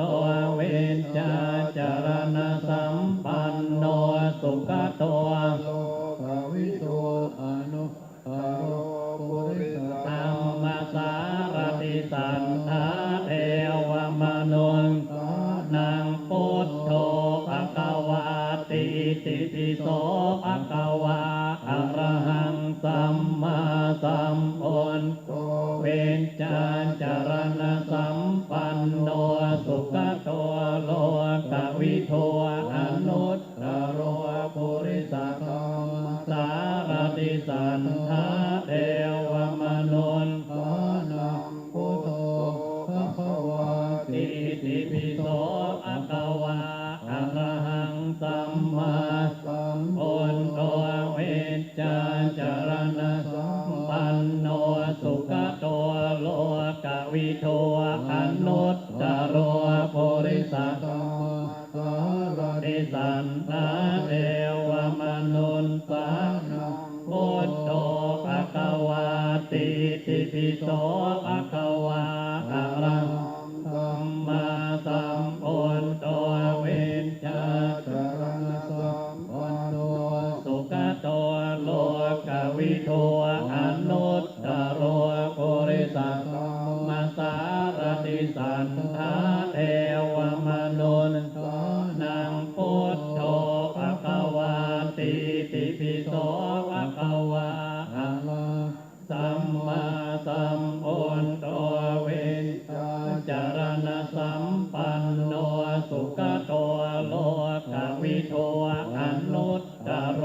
ปุริสธรรมสารติสันทาเทวมนุนสานังพุทโธภควาติติปิโสภควาอะระหังสัมมาสัมพุทโธเวชชาจารณะสัมปันโนสุขโลกวิทูอนุตตโรปุริสธรรมสารติสัทธาเทวมนุษย์ทานังพุทโธภควาติติปิโสภควาอะระหังสัมมาสัมพุทโธเวชชาจารณะสัมปันโนสุขโลกวิทูอนุตตโรปุริสธรรมสารติสันทาเทวมนุนทานังพุทโธ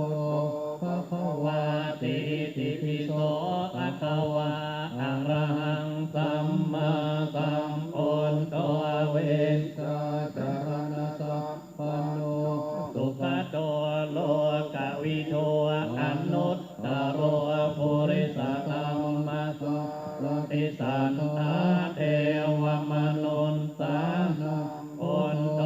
ภควาติติปิโสภควาอะระหังสัมมาสัมพุทโธเวชชาจารณะสัมปันโนสุขโตโล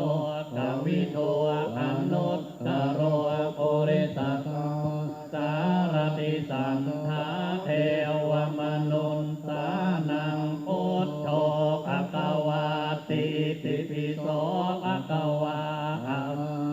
สัมมาสัมพุทโธ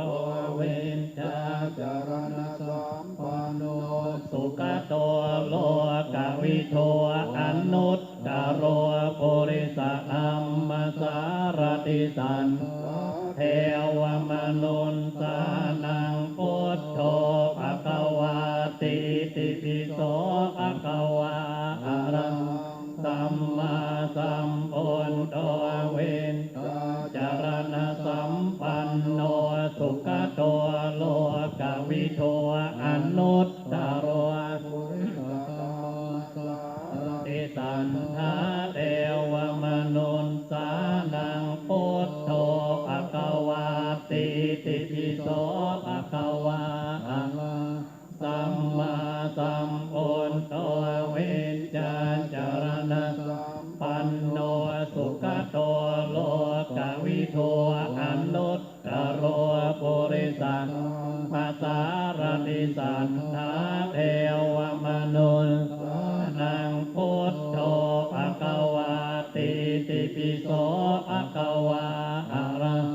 สัมมาสัมพุทโธเวนจารณสัมปันโนสุขโตโลกวิโทอนุตตโรปุริสธรรมสารติสัทธาเทวมนุนสานังพุทโธภควาติติปิโสภควาอะระหังสัมมาสัมพุทโธเวนจารณสัมปันโนสุขโตโลกวิโทอนุตตโรปุริสธรรมสารติสันทาเทวมนุนสานังพุทโธภควาติติปิโสภควาอะระหังสัมมาสัมพุทโธ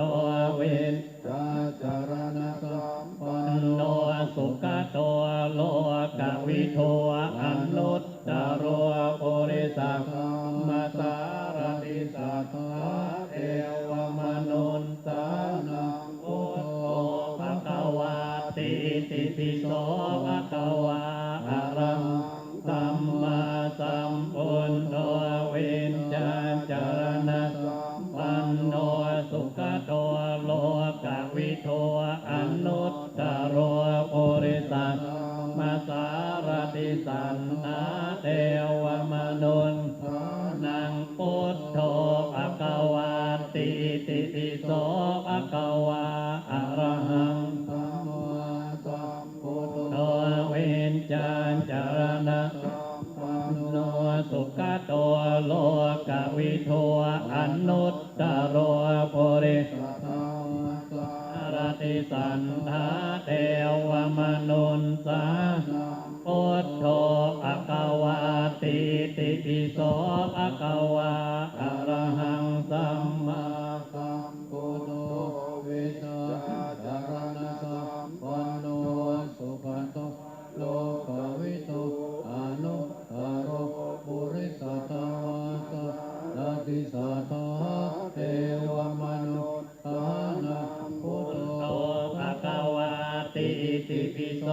ภควาอะระหังสัมมาสัมพุทโธเวนจารณสัมปันโนสุขโตโลกวิโทอนุตตโรปุริสธรรมเทวมนุนสานังพุทโธภควาติติปิโสภควาอะระหังสัมมาสัมพุทโธเวนจารณสัมปันโนสุขโตโลกวิโทอนุตตโรปุริสธรรมสารติสันทาเทวมนุนสานังพุทโธภควาติติปิโสภควาอะระหังสัมมาสัมพุทโธเวนจารณสัมปันโนสุขโตโลกวิโทอนุตตโรปุริสธรรมสารติสันเทวมนุนสานังพุทโธภควาติติปิโสภควาอะระหังสัมมาสัมพุทโธเวนจารณสัมปันโนสุขโตโลกวิโทอนุ สังมาสารติสันทาเทวมนุษย์นังพุทโธภควาติติปิโสภควาสัมมาสัมพุทโธเวนจารณสัมปันโนสุขโตโลกวิทูอนุตตโรปุริสธรรมอารติสันนาเทวมนุษย์นังพุทโธภควาติติปิโสภควาอะระหังสัมมาสัมพุทโธเวชจารณสัมปันโนสุขโตโลกวิทูอนุตตโรปุริสธรรมสารติสัทธาเทวมนุษย์สาพุทโธภควาติติปิโสภควาอะระหังสัมมาสัมพุทโธเวชจารณสัมปัน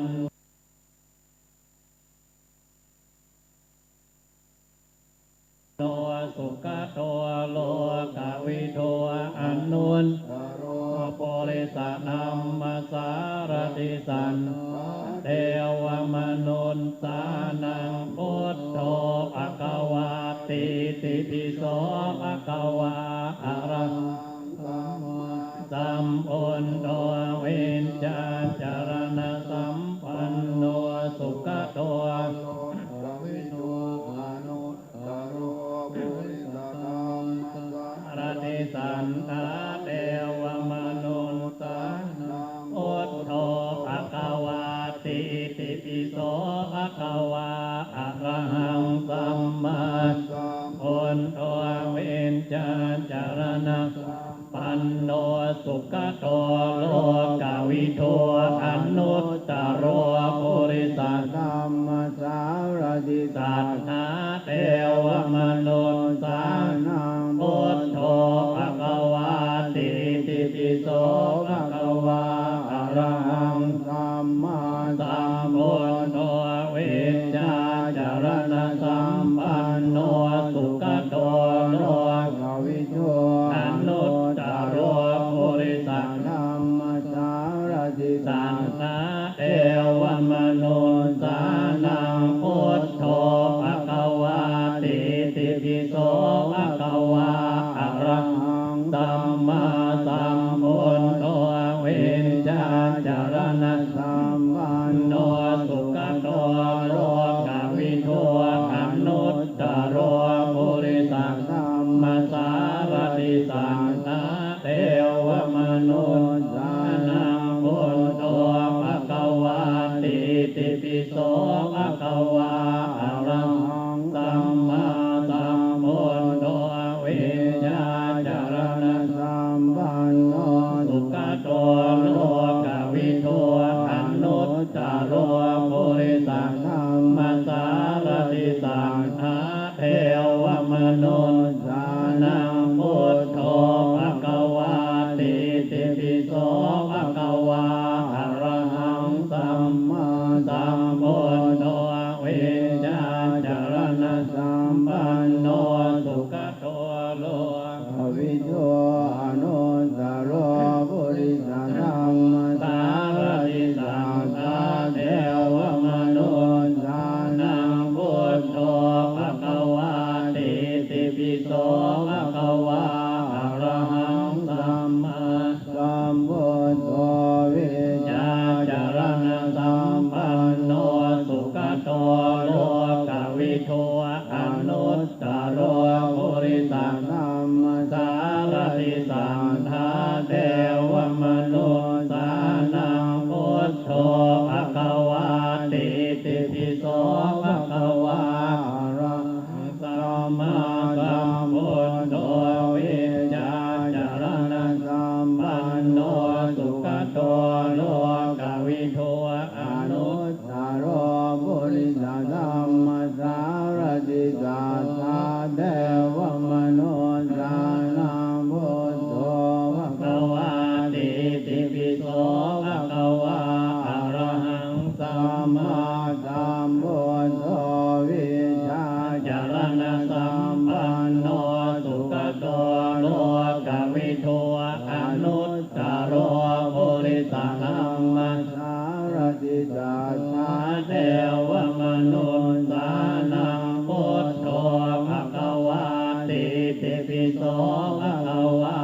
วิโทอนุตตโรปุริสังธัมมัสสารติสังฆาเทวมนุสสานังพุทโธภควาติติปิโสภควารังสัมมาสัมพุทโธวิญญาจารณสัมปันโนสุขโตโลกวิทูอนุตตโรปุริสังธัมมัสสารติสังฆาเทวมนุสสานังพุทโธภควาติติปิโสภควารังสัมมาสัมพุทโธวิญญาจารณสัมปันโน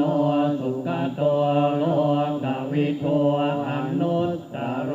ปุริสังธัมมัสสารติสังฆาเทวมนุสสานังพุทโธภควาติติปิโสภควาอะระหังสัมมาสัมพุทโธวิญญาจารณสัมปันโนสุขโตโลกวิทูอนุตตโรปุริสังธัมมัสสารติสังฆาเทวมนุสสานังพุทโธภควาติติปิโสภควาอะระหังสัมมาสัมพุทโธวิญญาจารณสัมปันโนสุขโตโลกวิทูอนุตตโรปุริสังธัมมัสสารติสังฆาเทวมนุสสานังพุทโธภควาติติปิโสภควาอะระหังสัมมาสัมพุทโธวิญญาจารณสัมปันโนสุขโตโลกวิทูอนุตตโรปุริสังธัมมัสสารติสังฆาเทวมนุสสานังพุทโธภควาติติปิโสภควาอะระหังสัมมาสัมพุทโธวิญญาจารณสัมปันโนสุขโตโลกวิทูอนุตตโรปุริสังธัมมัสสารติสังฆาเทวมนุสสานังพุทโธภควาติติปิโสภควาอะระหังสัมมาสัมพุทโธวิญญาจารณสัมปันโนสุขโตโลกวิทูอนุตตโรปุริสังธัมมัสสารติสังฆาเทวมนุสสานังพุทโธภควาติติปิโสภควาอะระหังสัมมาสัมพุทโธวิญญาจารณสัมปันโนสุขโตโลกวิทูอนุตตโรปุริสังธัมมัสสารติสังฆาเทวมนุสสานังพุทโธภควาติติปิโสภควาอะระหังสัมมาสัมพุทโธวิญญาจารณสัมปันโนสุขโตโลกวิทูอนุตตโรปุริสังธัมมัสสารติสังฆาเทวมนุสสานังพุทโธภควาติติปิโสภควาอะระหังสัมมาสัมพุทโธวิญญาจารณสัมปันโนสุขโตโลกวิทูอนุตตโรปุริสังธัมมัสสารติสังฆาเท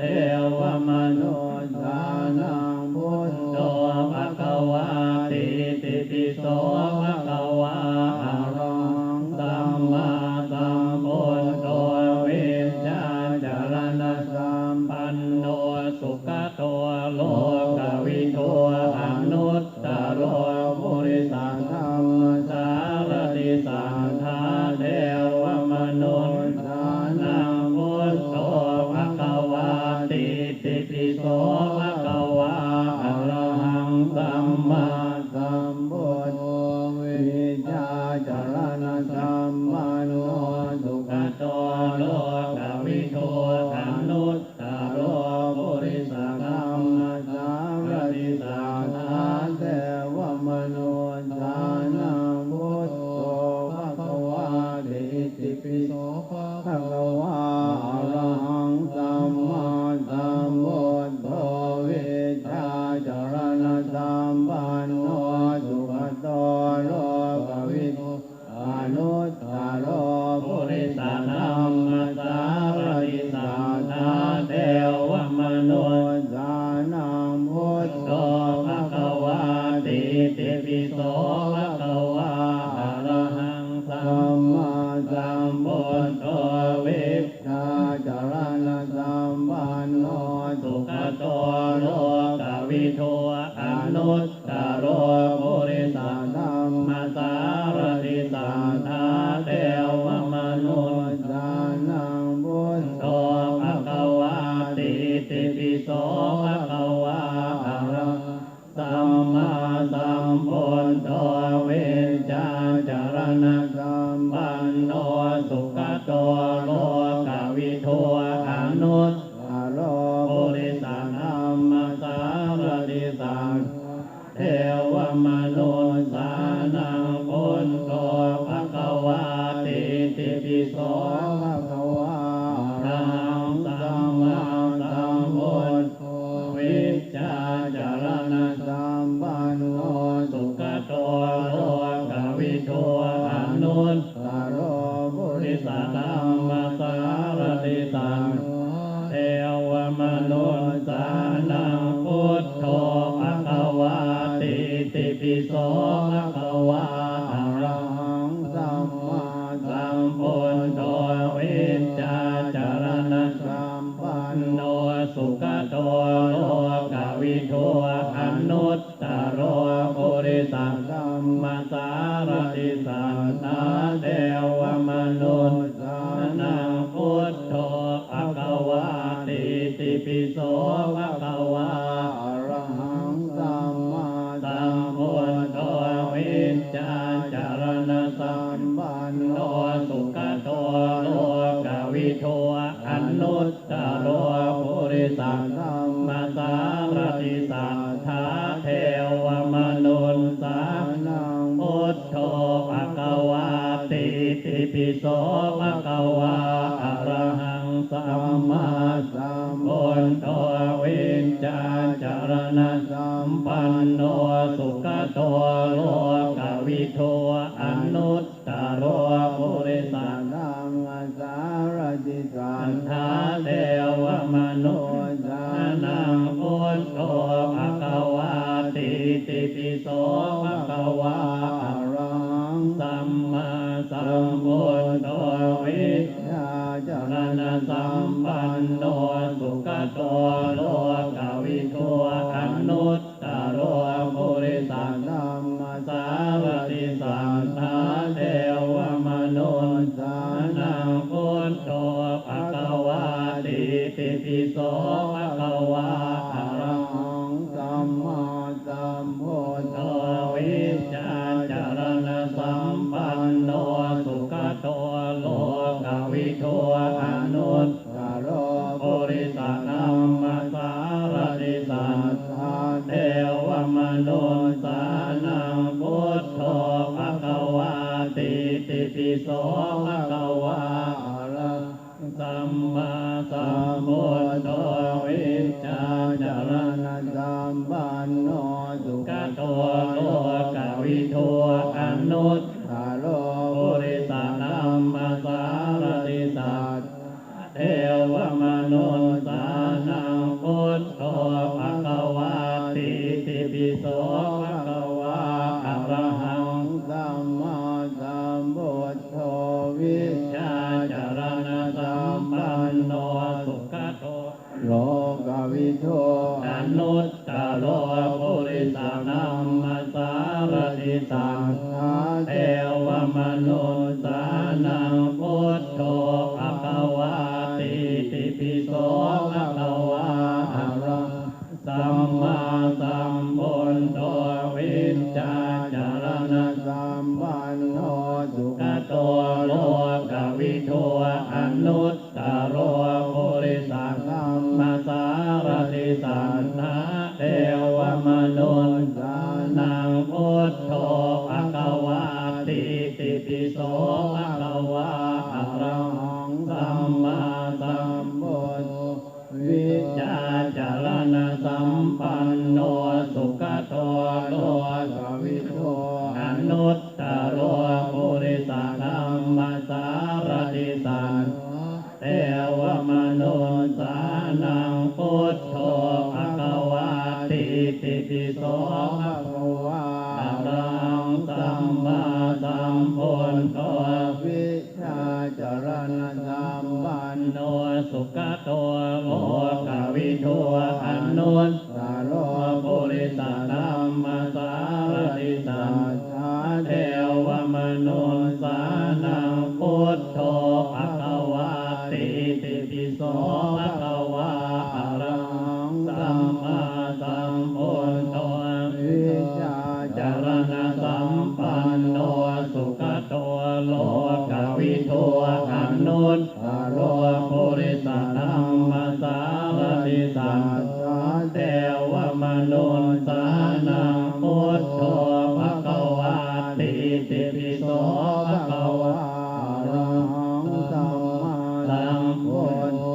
วิชชาจารณะสัมปันโนสุขโตโลกวิทูอนุตตโรปุริสธรรมสารติสัทธาเทวมนุษย์สานังพุทโธภควาติเราสวดมา98จบเหลืออีก10จบสุดท้ายได้108บริกรรมภาวนาคือเราว่าพุทธคุณ9หมดอิติปิโสช่องแรกช่องเดียวเหลืออีก10จบสุดท้ายน้อมนึกพระบทพระผาดพระธาตุเจดีย์พุทธลูกปางต่างๆเป็นบริกรรมนิมิตขึ้นมาในใจน้อมนึกบริกรรมนิมิตกับสื่อถึงพระพุทธองค์ขอพระองค์เป็นที่ตั้งแห่งจิตแห่งใจเป็นที่พึ่งเป็นที่ระลึกเป็นที่ยึดที่เหนี่ยวภาษาบ้านเฮาใจมันจะบางง่อมมีที่นึกจุ่มใจอึ้งนึกมีที่ระลึกมีที่นึกมีที่ยึดที่เหนี่ยวแห่งจิตแห่งใจ10จบสุดท้ายเนอะอิติปิโสภควาอะระหังสัมมาสัมพุทโธวิชชาจารณะสัมปันโนสุขโตโลกวิทูอนุตตโรปุริสธรรมสารติสัทธาเทวมนุษย์สานังพุทโธภควาติติปิโสภควาอะระสัมมาสัมพุทโธวิชชาจารณะสัมปันโนสุขโตโลกวิทูอนุตตโรปุริสธรรมสารติสัทธาเทวมนุษย์สานังพุทโธภควาติติปิโสภควาอะระสัมมาสัมพุทโธวิชชาจารณะสัมปันโนสุขโตโลกวิทูอนุตตโรปุริสธรรมสารติสัทธาเทวมนุษย์สานังพุทโธภควาติติปิโสภควาอะระหังสัมมาสัมพุทโธวิชชาจารณะสัมปันโนสุขโตโลกวิทูอนุตตโรปุริสธรรมสารติสัทเทวมนุษย์สานังพุทโธภควาติติปิโสภควาอะระหังสัมมาสัมพุทโธวิชชาจารณะสัมปันโนสุขโตโลกวิทูอนุตตโรปุริสธรรมสารติสัทธาเทวมนุษย์สานังพุทโธภควาติติปิโสภควาอะระหังสัมมาสัมพุทโธวิชชาจารณะสัมปัน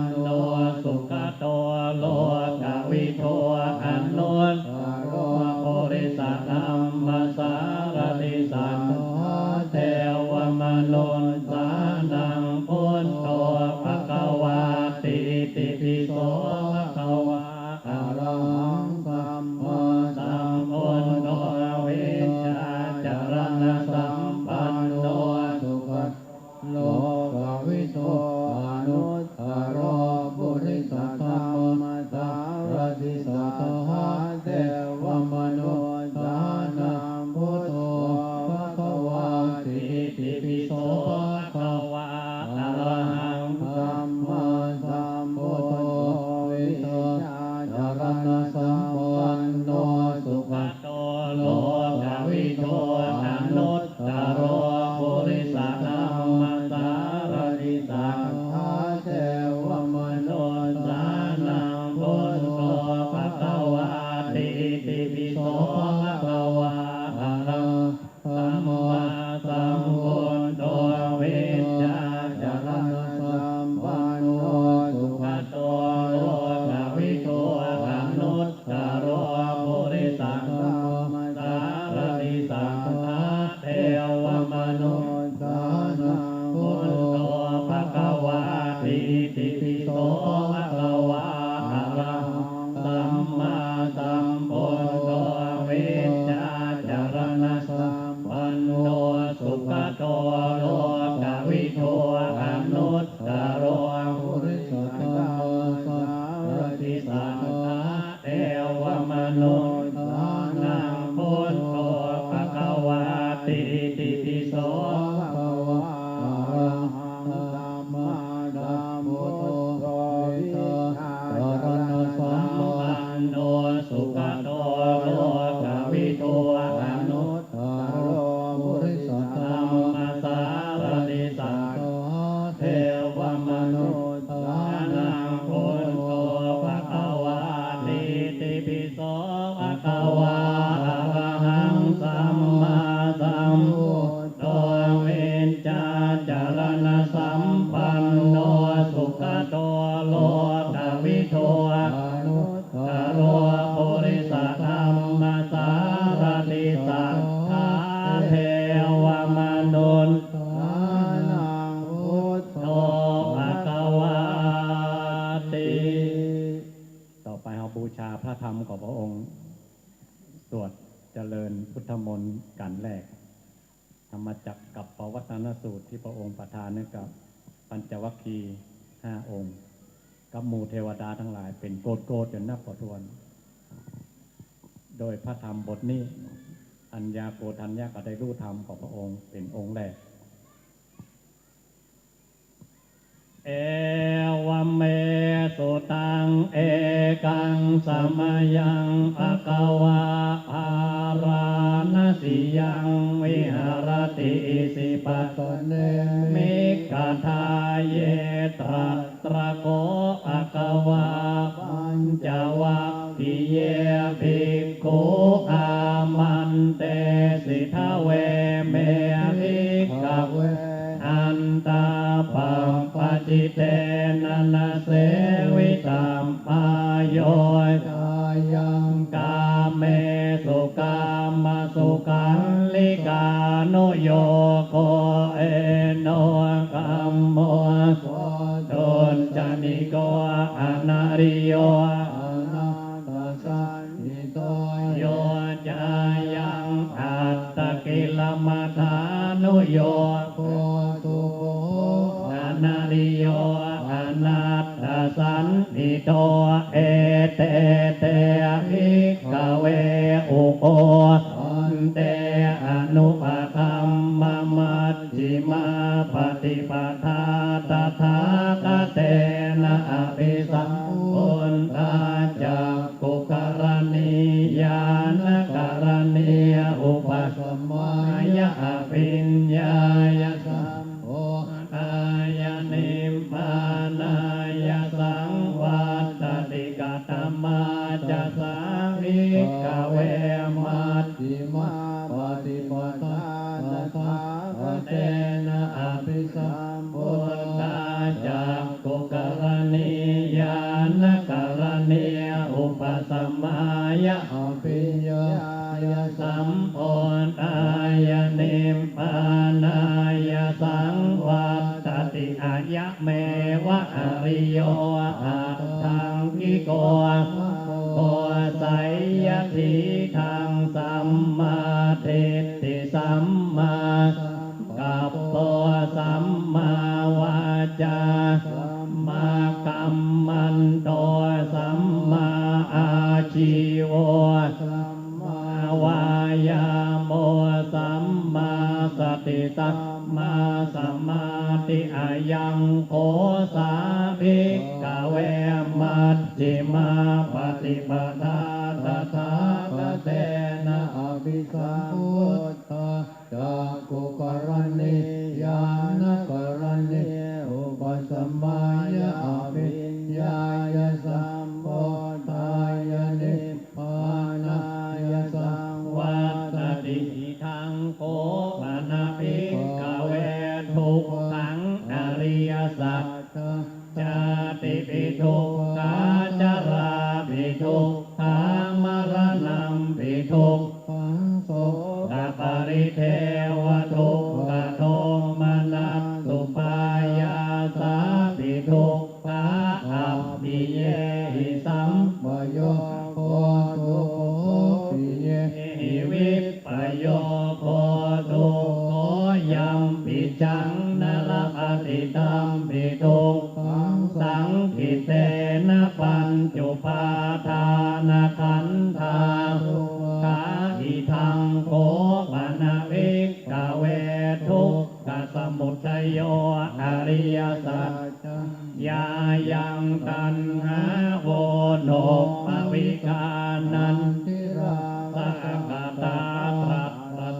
ตราปินันทิเนไสยทิทังกามตัณภาวตัณหาวิภาวตัณหาอิทังโกปนะภิกขเวทุกขานิโรธอริยสัจจังโยตัสสะเยวตัณหายะเสสนิรานิโรธจาโกปฏินิสโกมุตติอนาลโยอิทังโกปนะภิกขเวทุกขานิโรธกามิปฏิปทาอริยสัจจังอายะเมวะอริโยอาทังพิโกมาโกไสยทิทังสัมมาทิฏฐิสัมมาสังกัปโปสัมมาวาจาสัมมากัมมันโตสัมมาทิโวสัมมาวาจาโมสัมมาสติสัมมาสมาธิอิทังทุกขังอริยสัจจันติเมภิกขเวโวเมอนันโนสุเตสุธรรมเมสุจักขุงอุทธปาทิญาณังอุทธปาทิปัญญาอุทธปาทิวิชชาอุทธปาทิอาโลโกอุทธปาทิตังโกปนิทังทุกขังอริยสัจจังปริญญายันติเมภิกขเวโวเมอนันโนสุเตสุธรรมเม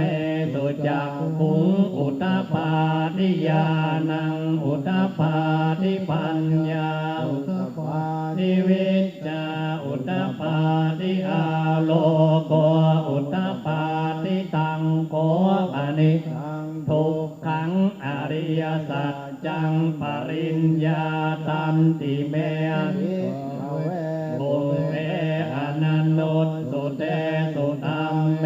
สุจักขุงอุทธปาทิญาณังอุทธปาทิปัญญาอุทธปาทิวิชชาอุทธปาทิอาโล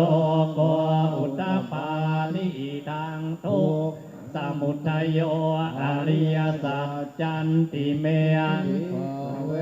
โวเปอนันโนสุเตสุธรรมเมสุจักขุงอุทธปาทิญาณังอุทธปาทิปัญญาอุทธปาทิวิชชาอุทธปาทิอาโลโกอุทธปาทิโก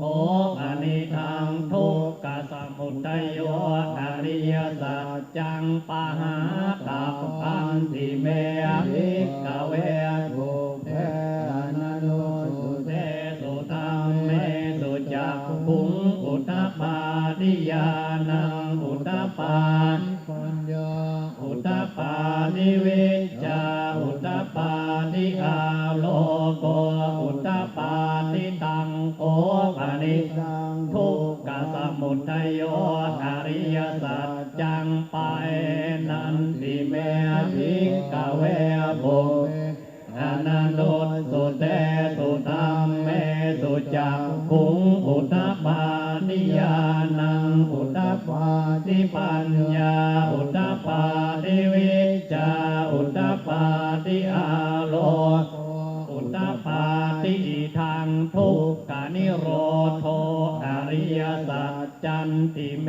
ภิกขเวปุเพอนันโนสุเตสุธัมเมสุจักขุงอุตตปาทิญาณังอุตตปาทิปัญญาอุตตปาทิวิจจาอุตตปาทิอาโลโกอุตตปาทิตังโอปนิทังทุกขนิโรโธอริยสัจจังจัตติกาตัพพันติเมภิกขเวปุเพอนันโนสุเตสุธัมเมสุจักขุงอุตตปาทิญาณังอุตตปาทิปัญญาอุตตปาทิวิจจาอุตตปาทิอาโลโกอุตตปาทิตังโคปนิทังทุกขนิโรโธอริยสัจจังจัตติกาตันติเมภิกขเวปุเพอนันโนสุเตสุธัมเมสุจักขุงอุตตปาทิญาณังอุตตปาทิปัญญาอุตตปาทิวิจจาอุตตปาทิอาโลโกอุตตปาทิทางทุกขนิโรธคามิเนปฏิปทาอริยสัจจันติเมภิกขเวปุเพอนันโนสุเตสุธัมเมสุจักขุงอุตตปาทิญาณังอุตตปาทิปัญญาอุตตปาทิวิจจาอุตตปาทิอาโลโกอุตตปาทิโอปนิทังทุกขนิโรธคามิเนปฏิปทาอริยสัจจังภาเวตัพพันติเมภิกขเวปุเพอนันโนสุเตสุธัมเมสุจักขุงอุตตปาทิญาณังอุตตปาทิปัญญาอุตตปาทิวิจจาอุตตปาทิอาโลโกอุตตปาทิตังโอปนิสังทุกขนิโรธคามิเนปฏิปทาอริยสัจจังภาวิตันติเมภิกขเวปุเพอนันโนสุเตสุธัมเมสุจักขุงอุตตปาทิญาณังอุตตปาทิปัญญาอุตตปาทิวิจจาอุตตปาทิอาโลโกอุตตปาทิยาวกีวันจะเมภิกขเวทิเมสุจตุสุอริยสัจเจสุเทวันติปริวัตตังทวาสสารังยถาโอตังญาณทัสสนังนะสุวิสุทธังอโหสิเนวตาวาหังภิกขเวสเทวเกโลเกสมาระเกสพรัมมะเกสัสสมณพัมมณิยาปัจจายสเทวมนุษย์สายอนุตตรังสัมมาโอทิงอภิสัมโอนโตปัจจัญญาสิงยโตจะโกเมภิกขเวหิเมสุจตุสุอริยสัจเจสุเอวันติปริวัตตังภวาตสาการังยถาภูตังญาณทัสสนังสุวิสุทธังอโหสิอัฏฐาหังภิกขเวสเทวเกโลเกสัมมา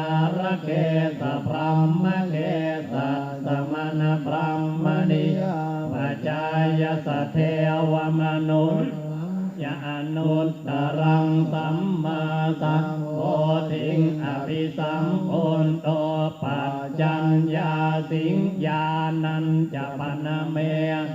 สนังอุตตปาติอกุปปาเม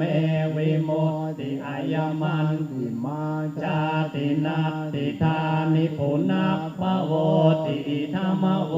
จะภคะวะอัตตมนาปัญจวัคคียาภิกขุภคะวะโตอาทิตังอภินันโต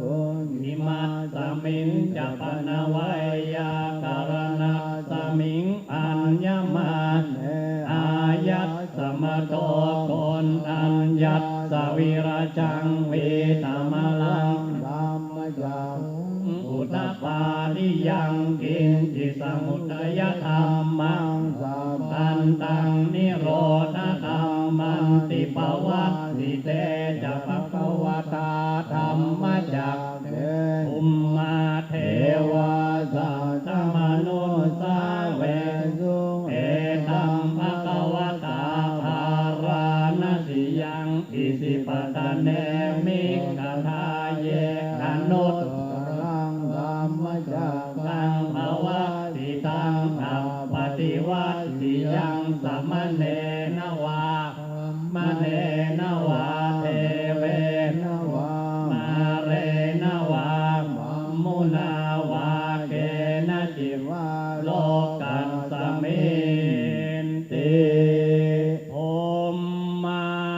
นังเทวานังสันตังสุตตวาจาตุมมหาราชิกาเทวา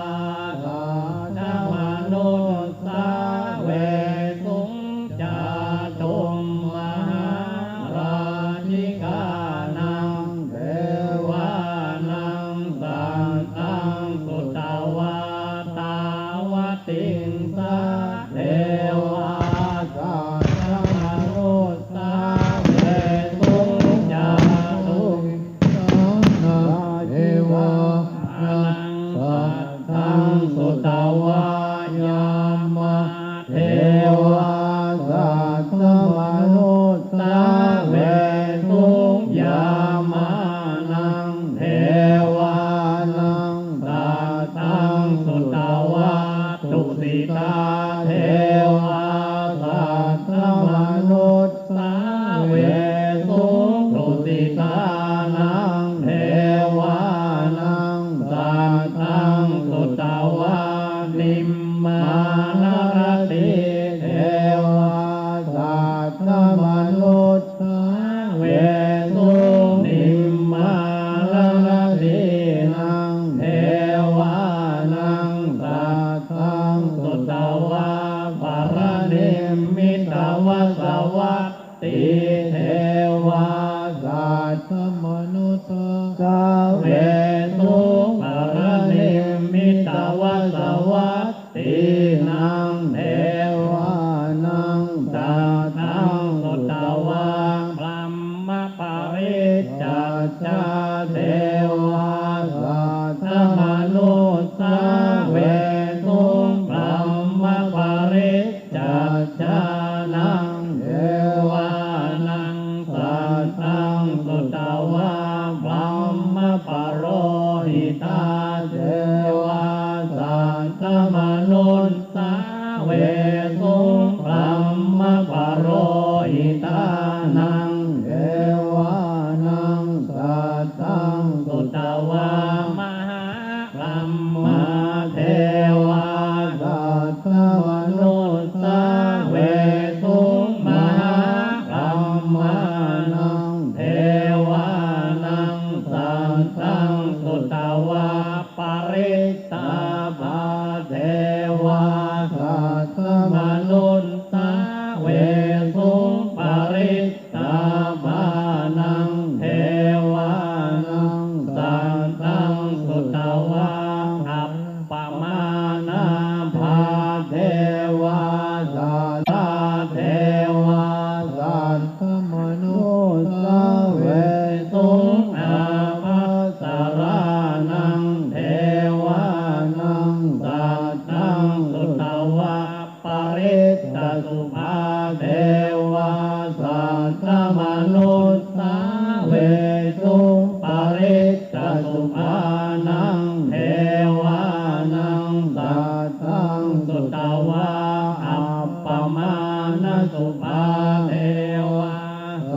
ธมนุสาเว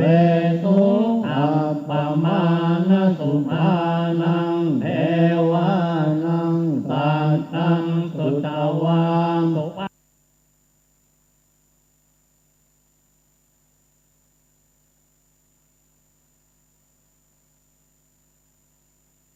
กินนาคาเทวาสัตตมนุสสาเวสุสุภกินนาคานังเทวานังสัตตังสุตวาเวหัมมาลาเทวาสัตตมนุสสาเวสุเวหัมมาลานังเทวานังสัตตังสุตวาวิหาเทวาสัตตมนุสสาเวสุอวิหานังเทวานังสัตตังสุตวาอัตตปาเทวาสัตตมนุสเทวานังสัตตังสุตวาสุทัสสิเทวาสัตตมนุสสาเวสุสุทัสสินังเทวานังสัตตังสุตวาอากานิตตกาเทวาสัตตมนุสสาเวสุเอตัมภะคะวะตาภารานสิยังอิสิปัตเนมิกทาเยอนุตตรังธรรมจักกังปวัตติตังอัปปติวัตติยังสัมมเนนวาสัมมเนนวาเทเวนวามาเรนวาบัมมุนาวาเกณจิวาโลกัสสมินติอิติหะเตนะคะเนนะเตนะโมเตนะยาวะบรมมโลกาสัตโตอาโปกาติอายังจะทัสสะสหัสติโลทาตุสังกัมปิสัมปะกัมปิสัมปะเวทิอัปปมาโนจะโอราโรปาโสโลเกปาตุระโหติอติกัมเมวะเทวานังเทวานุภาวังอัคโคอัควาอุทานังอุทาเนสิอัญญาสิวัตโพกนอัญโยอัญญาสิวัตโพกนอัญโยติอิติตังอายัสสมัสโสกนอัญญาสอัญญาโกนอัญโยตเววนามังอาโหสิติทุกขปัตตาจนิทุกขา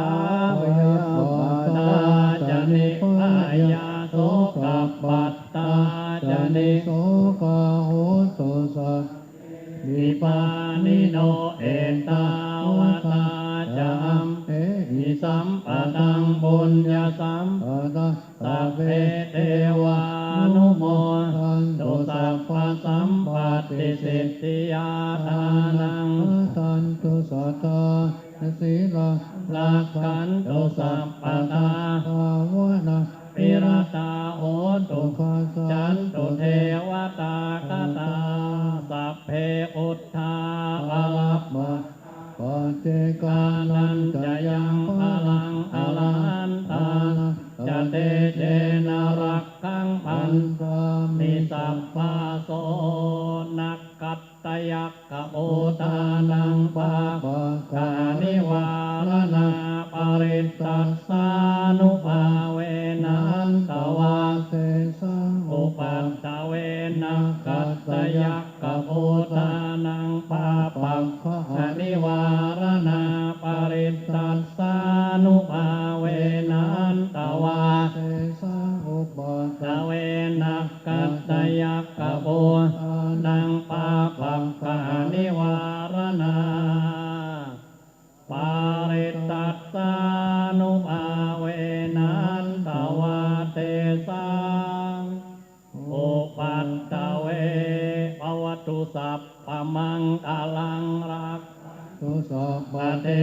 ตาสัพพพุทธานุภาเวนัสส ตาโส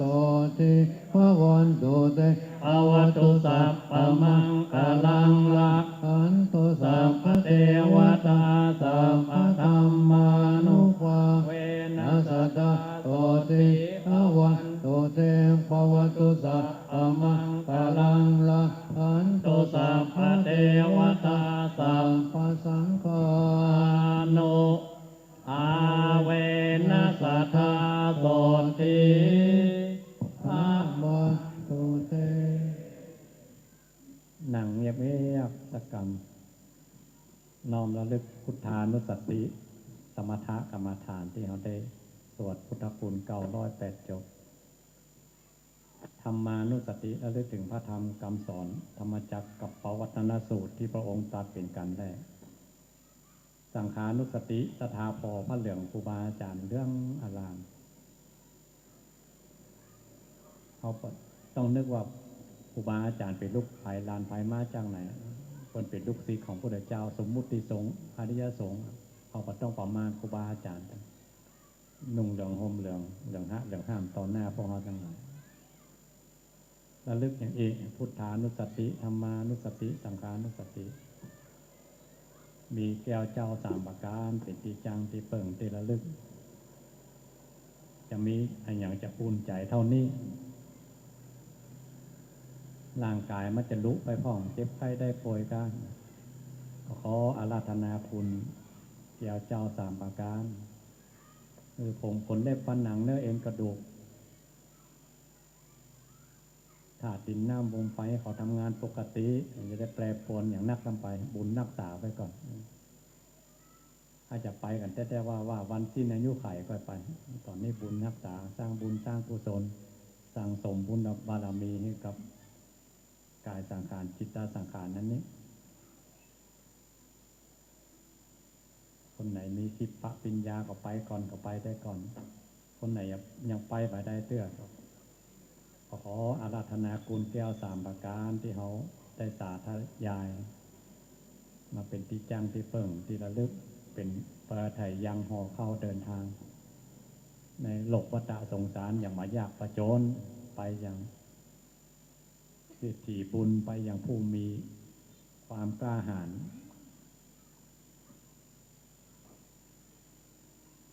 เขามีที่เปิ่งถึงไม่จะเปิ่งชั่วคราวแต่ทางพระมีชั่วครั้งชั่วคราวก็ยังดี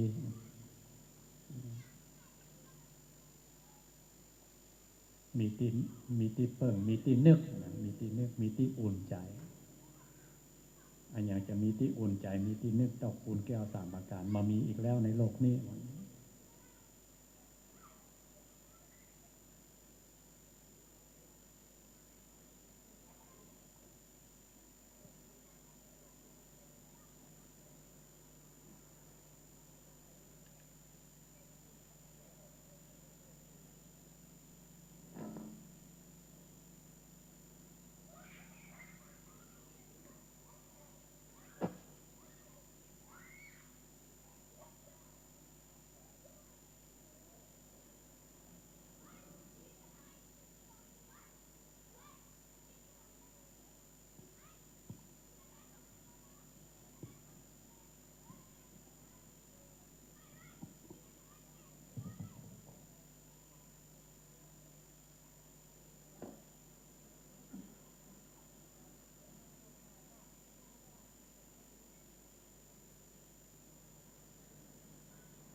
พอสมควรแก่เวลาเนอะ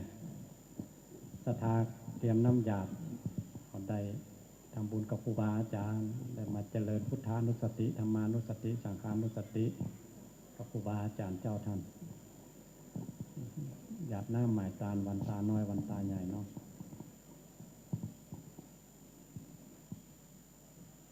อิตังตานากัมมังเนปานาปัญจโยโหนตุโนนิจังอิตังศีลา ธัมมัง เนปา โนนิจังอิตังภาวนา กัมมังนิพพา ปา นะ นาปัจจัยโยโหนตุโนนิจังยังกินจิกุสาลัง ปัตตัง ปังกัมมังสัพเพหิกะเตหิกะตังปุญญังโนอะนุ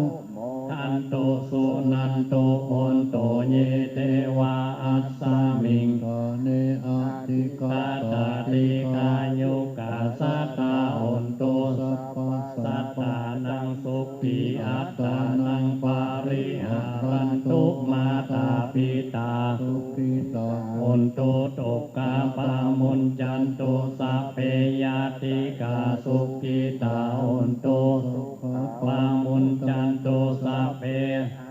ติกาสุขิตาโอนตุตุกาปามุนจันตุสัพเพสัพเพยัคขาสัพเพเปตาสุขิตาโอนตุ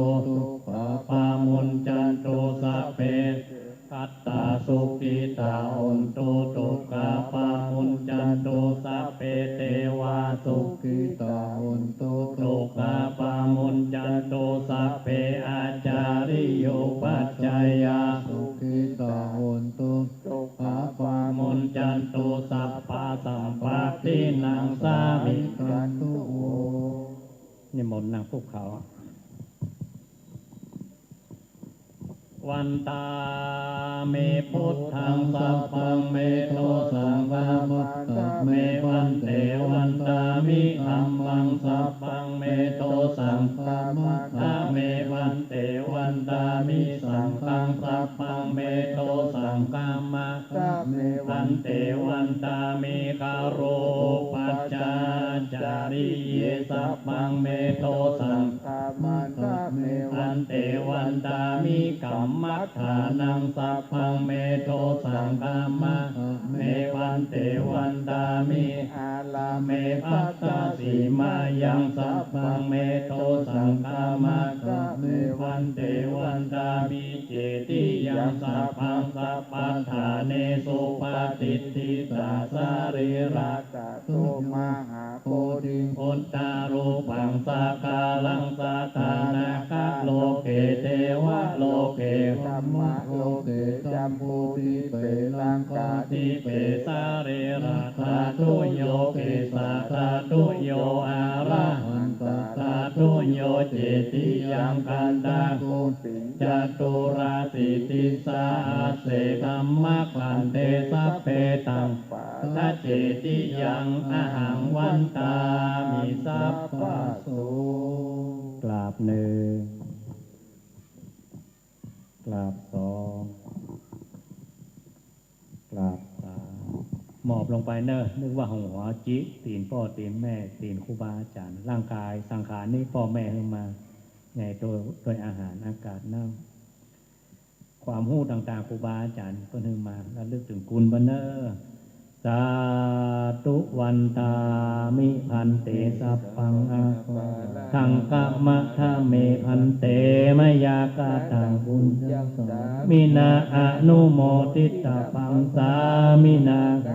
ปุญญังไมหังตาตะปังสาธุสาธุสาธุอนุโมทามิครูบาอาจารย์กราบลาพระรัตนตรัยครับขอนิมนต์ครับ อะระหังสัมมาสัมพุทโธภะคะวา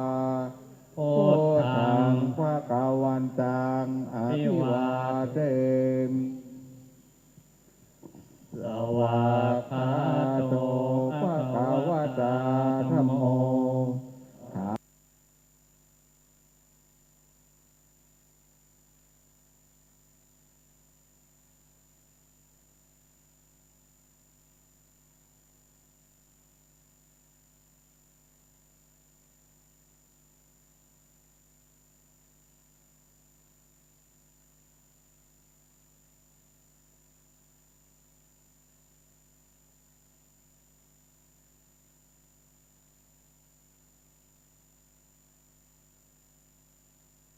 ภะคะวะตาธัมโมธัม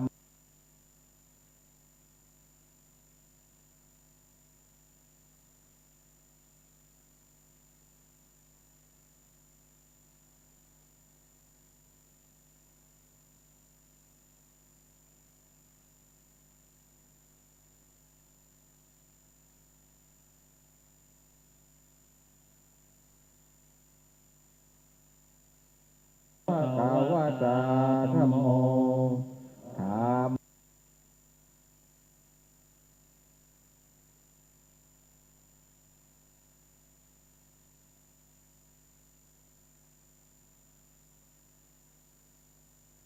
กันละ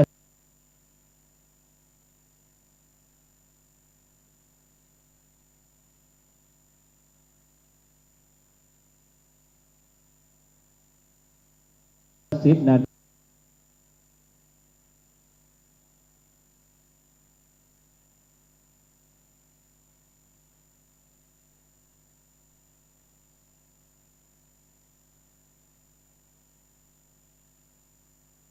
ธัมโมธรรม กันละ10 นาที เฉลี่ยกันละเดี๋ยวฟังธรรมอาจารย์วันชัยท่านพระครูสถิตแล้วก็ท่านพระครูที่ตังบนนิกรรมขวดน้ำก็ดีอาสนะก็ดีคณะกรรมการพี่น้องศรัทธาไม่ยิงก็ได้ขึ้นทางข้างขึ้นทางหลังเร็วพระเจ้าประสงค์คนเดินทางไปแล้ววันพุธก็ไปใส่บาตรมาเจ้า6 โมงถ้าเป็นพระที่จะไปพระลูกวัดก็ดีพระติดตามจะไปมณฑลศรีก็ตั้งแต่วันที่12ก็คือไป6 โมงเนอะหลัง6 โมงก่อนไปวันที่13ในวันพรุ่งนี้ได้เพราะว่าเพิ่นบ่ได้เข้าปริวาสเตื้อวันที่13ตอนนี้ถ่ายทอดออกอากาศไป27 สถานีกำเดียวสตาวขึ้นมาเนอะขึ้นมาถึงมดถึงบ้านมณฑาเฮานี่เพิ่นสนับสนุนมานึกเตื้อก็เดี๋ยวเฮา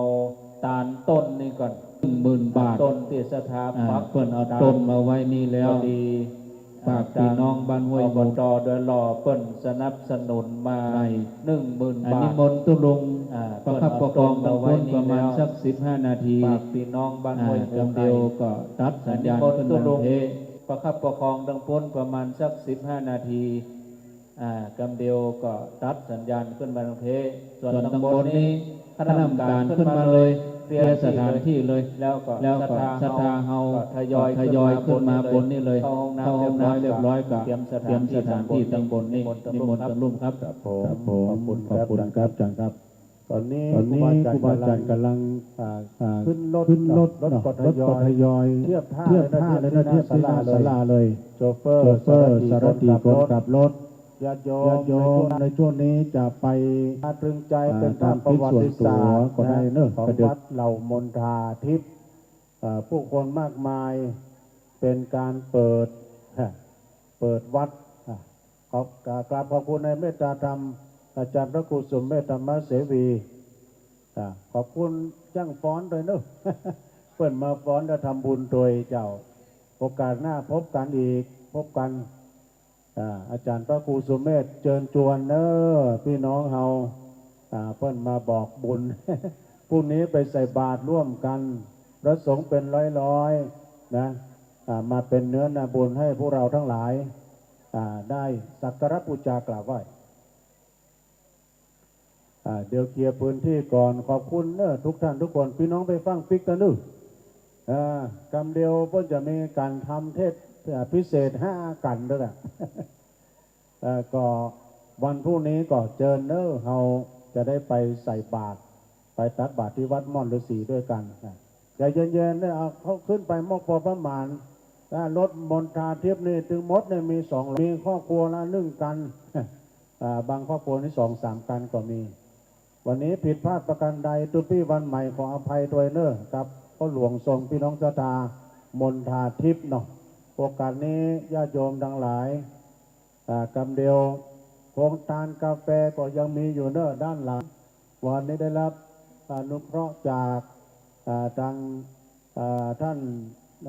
วิยาวัจกรวัดด้วยนะของวัดปากทางเจริญ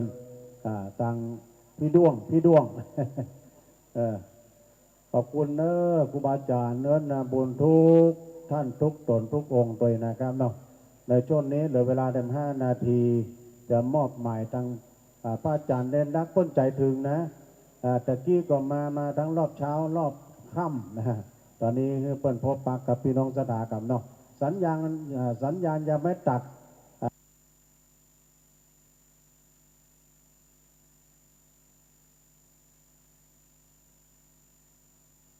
ทั้งเชียงใหม่ทั้งเมืองฝางแม่แจ่มแล้วก็มน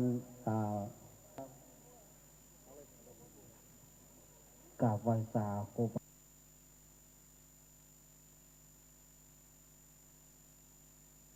ไหว้สาท่านหลวงลุงชัยวัฒนาคเสโนอันเป็นพ่อปู่เก่าพ่อปู่เงาแห่งเก้ากับผมด้วยความเคารพอย่างสูงสุดครับผมอาตมาภาพเก้ากับผมดีใจที่วันนี้วัดใหม่มณฑาทิพย์ของเฮาครูบาอาจารย์ศรัทธาญาติโยมมาร่วมกันสวดอิติปิโส108 จบเอาม่วนอกม่วนใจเนอะศรัทธาญาติโยมภาพนี้เป็นภาพที่จิตตราจิตใจของอาตมาเขาบอกหันเขาก็เลยว่ามันเป็นภาพที่ติดใจของอาตมาภาพขอเก็บภาพนี้ไว้ จนกว่าจะเสี่ยงชีวิตมดลมเมื่อใดก็ลืมก่อนเมื่ออันนั้นเนอะศรัทธาญาติโยมเนอะ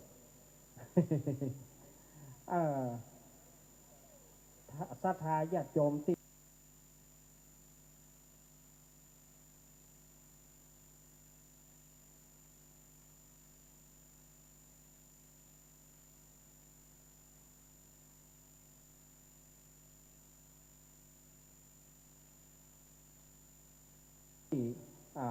มาในวันนี้ก็ งานบ้านโจมดีใจคัดไปห่วมกินห่วมตาลวันที่25เนอะวันที่25 ธันวาคมอาตมาที่วัดอาตมาจัดถวายทานกุฏิสงฆ์แล้วก็พระธาตุ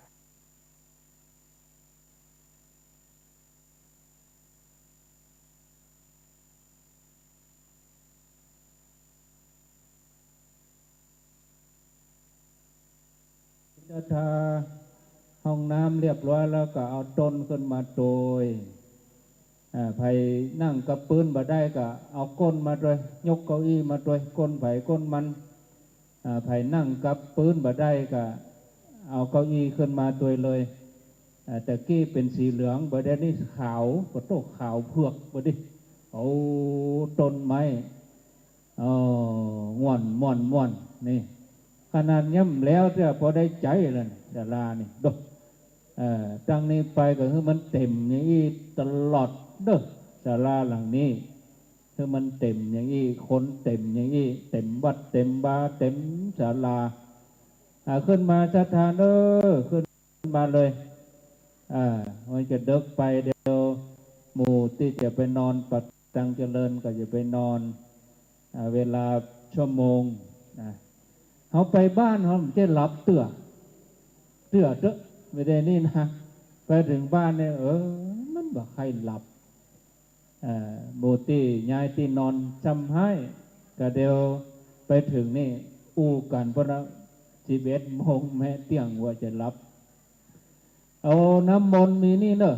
300 กว่าตนก็เดียวฟังเทศแล้วก็เอาไปตอนนี้ยังก่อน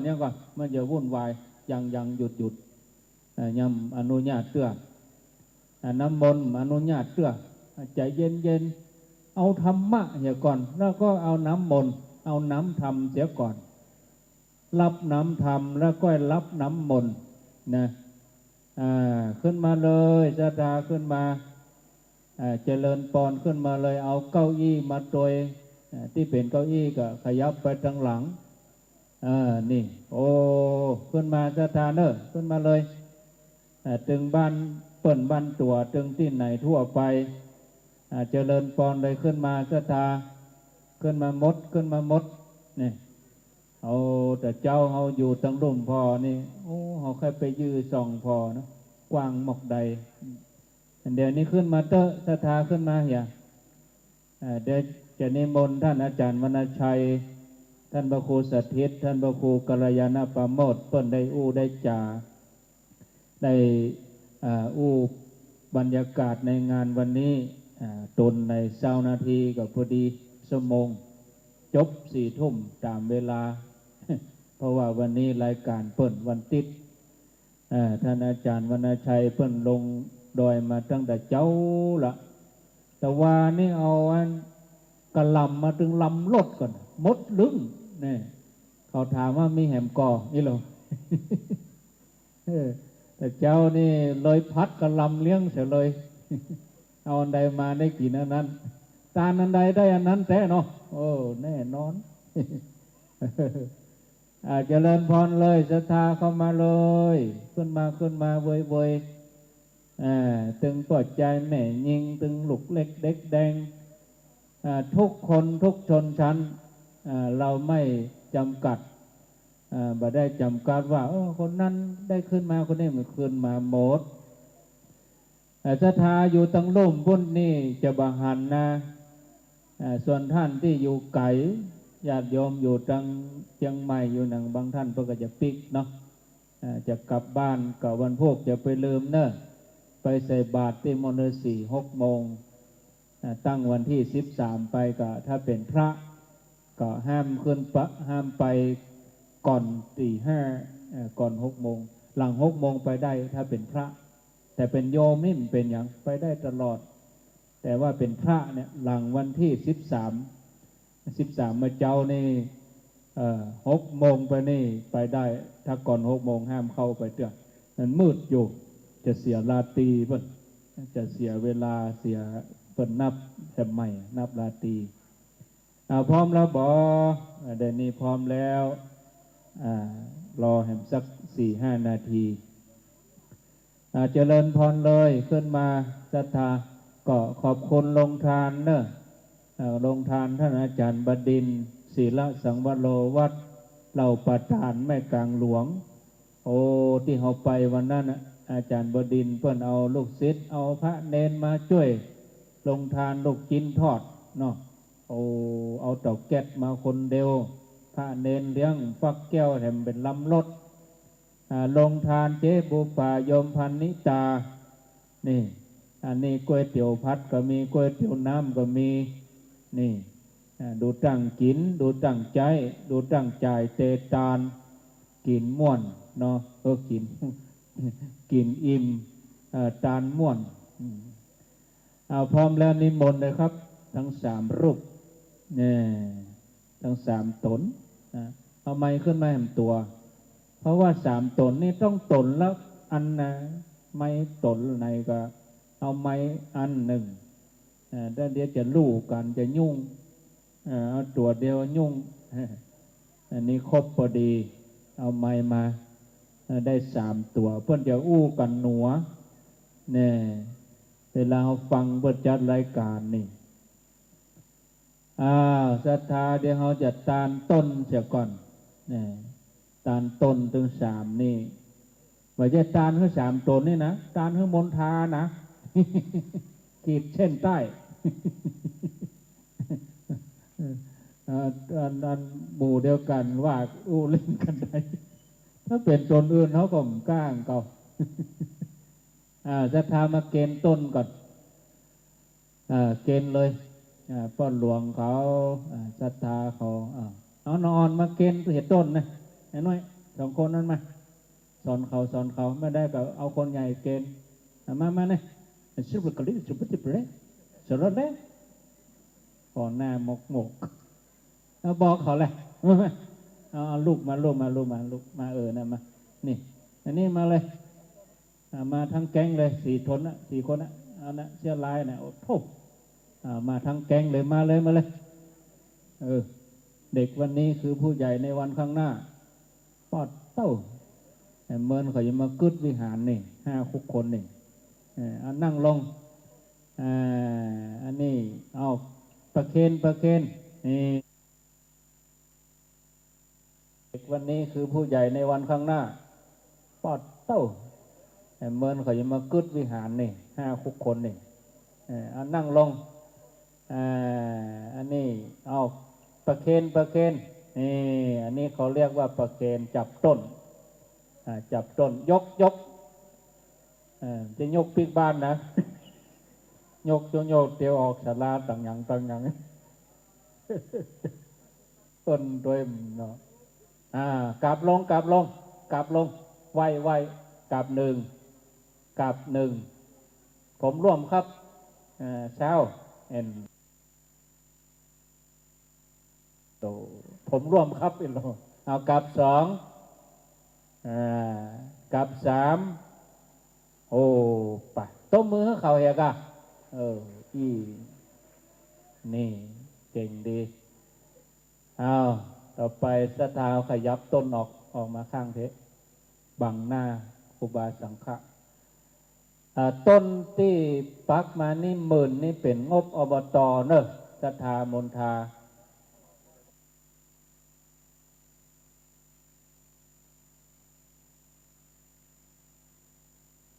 พอดีวัดเฮานี่เป็นวัดมั่นสนับสนุนวัดในเขตอบต.นี่วัดละ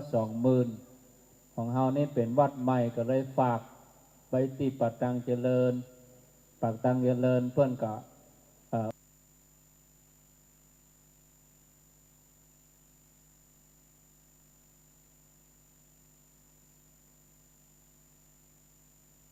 โอนอบต.สนับสนุน30,000ปักตังเดิน2มานี่10,000เนอะเข้าใจอย่างนี้นะเข้าใจนะเนอะเรียบร้อยแล้วแต่ไหว้พระไหว้ครูบาอาจารย์ก่อนกับ1กับ2กับ3ละเราได้ไหว้พระฮับศีลยังเรียบร้อยดีงามต่อไปนี้ก็นิมนต์ครูบาอาจารย์ได้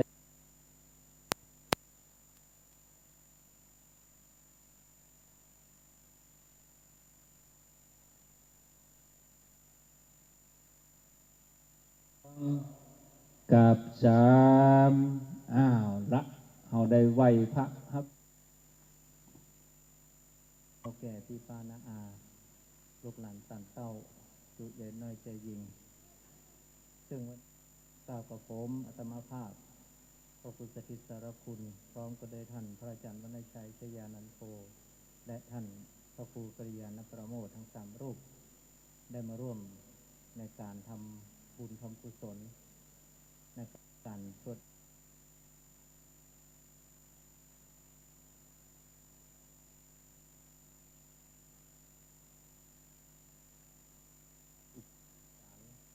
ที่อยู่ในบริเวณคงเขตวัดใหม่วัดเหล่ามณฑาทิพย์แห่งนี้ทุกรูปทุกตนทุกองค์ด้วยความอย่างสูงยิ่งครับขอเจริญพรมายังพ่อแม่เฒ่าแก่พี่ป้าน้าอาลูกหลานสันเต้าจุใหญ่น้อยใจยิงซึ่งวันนี้กล่าวกับผมอาตมาภาพพระพุทธทิศารคุณพร้อมก็ได้ท่านพระอาจารย์วรรณชัยชยานันโทและกริยานประโมททั้ง3รูปได้มาร่วมในการทำบุญทำกุศลในการสวดอิติปิโส108ของวัดใหม่เหล่ามณฑาทิพย์แห่งนี้พอต่อแต่นั้นศรัทธาญาติโยมสาธุชนทั้งหลายก็ได้มาร่วมกันตั้งแต่เมื่อวานละตั้งแต่ที่วัดประตังเจริญมีการเจริญพระพุทธมนต์สืบหูราชสาแล้วก็บางคนบางท่านก็กินข้าวน้ำข้าวตอนที่5เสร็จแล้วก็ลวดมาจนที่นี่ได้หันร้ายผู้หลายท่านที่เดินทางมาจากที่ต่างๆในจังหวัดเชียงใหม่ก็ดีตั้งลำพูนก็มีตั้งเชียงรายขอยกนิ้วหัวไม่โค้งเลยเก่งเสียสละแท้ถึงคนหนุ่มคนสาวคนเฒ่าคนแก่พ่ออุ้ยแม่อุ้ยที่มีความใคร่ในธรรมมีความฮักในพระพุทธศาสนามีความตั้งจิตตั้งใจเป็นบุญเป็นกุศลโรงพระพุทธศาสนาให้ดำรงคงอยู่กับลูกหลานตันเต้าของเฮาตันทั้งหลายคือสมดังการที่คนเฒ่าคนว่าเสี่ยงเจนไม้ให้ได้เจนหลัวเฮาตันทั้งหลายทุกวันนี้โลกมันเปลี่ยนแปลงไปโลกของเฮามันก็มีเปลี่ยนแปลงไปอย่างเนี้ยจากการที่เฮา บักเคยได้รู้บักเคยได้เข้าใจและบักเคยกึดมาก่อนว่ามันจะเป็นลักษณะแบบนี้มันก็เป็นไปอย่างโลกเมื่อก่อนเฮาบักกึดใจว่าอู้ที่นี่มันจะไปออกโพสต์ถึงต่างประเทศเอาได้หันกับคนตีมวยแล้วนะผ่านดาวเทียมกันอย่างกาเฮาบักกึดใจว่าตัวเองนี่จะได้มานั่งตรงว่าตัวของเฮานั่นแหละก็คือเป็นผู้ที่จะกำจุนพระพุทธศาสนาเพื่อดำรงคงอยู่วัดวาศาสนาที่มีการสร้างช่างแต่งใหม่ๆครับไปช่วยกันบัลละบัดทิ้งกันบอกว่าวัดเนื้อว่าวัดใต้บอกว่าวัดใกล้กิจการในอย่างที่ครูบาอาจารย์ได้ประกาศบอกเอิ้นจนชวนเอาต้านทั้งหลายก็ไปกันอันนี้คือการแสดงถึงความสามัคคีโดยแสดงถึงความศรัทธาแสดงถึงความมีกุศลธรรมในใจถ้าหากว่าเรามีความศรัทธามันมีกุศลจิตที่ดีเขาคงจะไปอยู่ถึงขนาดนี้และในเวลานี้ก็ถือว่าค่ำมืดบางคนบางท่านก็ออกตั้งแต่มาเจ้าออกเดินทางมาอยู่เต้าบ่เดียวถ้ามีจิตใจมั่นคงมันมีจิตใจที่แน่วแน่ดิ่งลงต่อบุญกุศลแล้วยากที่จะทำกันได้ใหม่ความต้องการที่จะได้วัดใหม่ขึ้นเพื่อที่จะเป็นที่ยึดเหนี่ยวทางด้านจิตใจพุทธศาสนาของเฮานั่นมันมีการบังคับขับจำใครมีศรัทธาสามารถสร้างได้ก็สร้างบอกว่าคนภาคกลางภาคเหนือภาคอีสานภาคใดๆก็ตามเฮามาแบ่งแยกกันถือว่าเฮาเป็นเจ้าพุทธเหมือนกันเฮาสร้างกุศลผลสิ่งที่เฮาจะได้มีนุสติคือการระลึกรู้อยู่ตลอดเวลา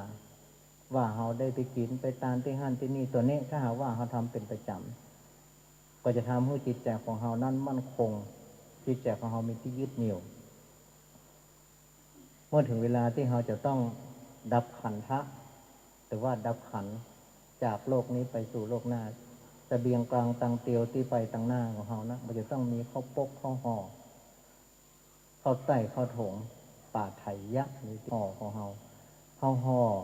เต็มถุงเฮาหรือยังเต็มถุงเฮาหรือยังทานศีลภาวนาเอาพร้อมกันหรือยังส่วนทานเป็นการที่เฮาเสียสละสิ่งของไปนอกกายของเฮาเป็นว่าอมิสทานทานด้วยสิ่งของปัจจัยสี่อาหารเครื่องนุ่งห่มที่อยู่อาศัยอย่างเนี้ยที่ศาลาหลังเนี้ยเป็นที่อยู่อาศัยเป็นที่บำเพ็ญบุญบำเพ็ญกุศลและยารักษาโรคร้อยหรือยังกายเฮาไปเบียดเบียนผู้อื่นอยู่ก่อวาจาของเฮาไปเบียดเบียนช่อโกงหรือว่าอู้บ่มีแต่ก่ออู้เท็จอู้ส่อเสียดอู้คำหยาบอู้เพ้อเจ้ออยู่ก่อรวมไปจนถึงจิตใจของเฮาจิตใจของเฮานี่จะสงบนิ่งได้ต่อเมื่อเฮามีสติถ้าใจของเฮามันมีสติมันมีที่จะก่อให้เกิดปัญญาดังนั้นการที่เฮาจะเกิดสติได้นี่ก็ต้องมีการฝึกอย่างเมื่อตะกี้ก่อนที่เฮาจะได้หาครูบาอาจารย์เพื่อออกไปท่านพระครูสมเมธธรรมเสวีท่านพระอาจารย์ประกอบบอกของเฮาทั้งหลายได้สงบสติอารมณ์รวบรวมจิตของเฮาเป็นอันหนึ่งอันเดียวเพื่อมีสติระลึกรู้ถึงบุญที่เฮาได้ระลึกนึกถึงคุณพระแก้วเจ้าทั้ง3ประการก็ดีคุณพระแก้วเจ้าทั้ง5ประการก็ดีน้อมสู่ในจิตในใจของเฮาตัวของเฮาคือพระอยู่ในตัวของเฮาจะสร้างสิ่งที่เป็นห้องว่าสิ่งที่ประเสริฐเนี่ยเพราะตนตัวของเฮาทั้งสิ้นมีภัยฝันตกยกใส่เฮาจะประเสริฐได้เพราะเฮามีศีลมีธรรมเหมือนนักการเฮาเป็นพระอย่างบางคนบางท่านที่มาในนี่ได้หันส่วนมากจะเป็นอุบาสิกาเฮาบ่สามารถที่จะบวชเป็นสามเณรได้บ่สามารถที่จะเป๊กเป็นผู้เจ้าได้แต่เฮาสร้างตนตัวของเฮาเป็นพระได้นั่นก็คือการที่เฮาดำรงตัวดำรงตนเป็นที่เคารพของและครอบครัวก็เป็นที่ นับถือของลูกของหลานทำตัวให้ประเสริฐคนเราจะประเสริฐได้เพราะอย่างเพราะนี่แหละศีลการศีลภาวนานี่แหละจะทำตนตัวของเราประเสริฐได้ตามนั้นเราไม่ต้องไปซ้อมันต้องไปโล่นหาอย่างแล้วมันต้องไปแสวงหาอย่างตั้งอื่นตั้งนอกตั้งตั้งพอในตนตัวของเราแล้วถ้าวันใดเราประพฤติปฏิบัติขนาดว่าเขาไหวตัวเก่าได้โดยที่มากังขาเนี่ยแสดงว่าเราประเสริฐพอแต่ถ้าว่าเรายังกราบไหว้ตนเองได้ยังแบบสนิทสนิทใจเตือนเนี่ยเรายังบ่พร้อมในการที่เราได้ชื่อว่าเป็นผู้ประเสริฐดังนั้นการที่เราจะประเสริฐได้นี่มันฝึกมันฝนอย่างเนี้ยถ้ามีกินมีตาลปนปูปนจ่าอย่างครูบาอาจารย์ก็ดีมันฟังมันคิดแล้วก็มันตรึกตรองเอาจนให้ตนตัวของเราเข้าใจเข้าถึงแล้วประพฤติปฏิบัติเมื่อเราประพฤติปฏิบัติได้แล้วเราสามารถที่จะพัฒนาศักยภาพความเป็นมนุษย์ของเรานั้นก็ดีขึ้นไปตามลำดับจากปุถุชนก็ได้เป็นกัลยาณชนจากกัลยาณชนก็ได้เป็นอริยชนตามลำดับตามบุญบารมีตามคุณความดีที่เราได้สร้างสมบ่มเพาะเอาไว้ซึ่งไม่ใช่ภายที่ไหนเราก็คือมนุษย์พระพุทธเจ้าก็คือมนุษย์เราจะประเสริฐได้เรามีป้อเป็นพุทธบิดรพุทธบริษัทของเราก็ไม่ใช่ว่าเอาเฉพาะพระพุทธเจ้าหรือนักบวชอุบาสกบาสิกาก็เป็นผู้ที่ประเสริฐได้เหมือนกันตั้งแต่อดีตตั้งแต่ครั้งพุทธกาลแล้วคนที่เป็นพระอริยเจ้าเบื้องต้นเพราะว่านายอนาถปิณฑิกามหาเศรษฐีก็ดีหรือว่านางวิสาขาก็ดีก็ล้วนแล้วแต่เป็นอุบาสกอุบาสิกาที่ประพฤติปฏิบัติมีความเลื่อมใสศรัทธาประพฤติปฏิบัติตนเองจนเป็นอริยบุคคลเบื้องต้นปิดประตูอบายมันตกปิกไปเกิดในอบายภูมิทั้งสี่มีเปรตนรกอสุรกายและสัตว์เดรัจฉานปิดประตูอบายเหล่านั้นได้เราทุกคนสามารถทำได้พระพุทธเจ้าก็เป็นมนุษย์อริยเจ้าทั้งหลายก็เป็นมนุษย์มีเลือดมีเนื้อมีเลือดแดงๆเหมือนกับเขาท่านทั้งหลายเขาจะไปคิดใจว่าตัวเองนี่บุญน้อยวาสนาน้อยโอ้จะไปคิดเนอะห้อมไปถึงเพื่อนนะก็ไปถึงฝั่งตรงกลางจะไปคิดเหมือนกับเขาดูถูกตัวเก่าดูถูกดูแคลนตัวเก่าถ้าว่าเขาทำได้เนี่ยเขาจะมีความภาคภูมิใจทุกคนทำได้เหมือนกันทั้งนั้นมันอยู่ที่ความศรัทธาอยู่ที่ความเพียรพยายามเอามีความศรัทธามากน้อยแค่ไหนต่อพระรัตนตรัยมันจะเป็นศรัทธาดอกไม้ไหวหรือว่าศรัทธาใบไม้ไหวลู่ลมไปเขาต้องมั่นคงเหมือนกับหลักที่ปักแน่นอยู่ในดินเหนียว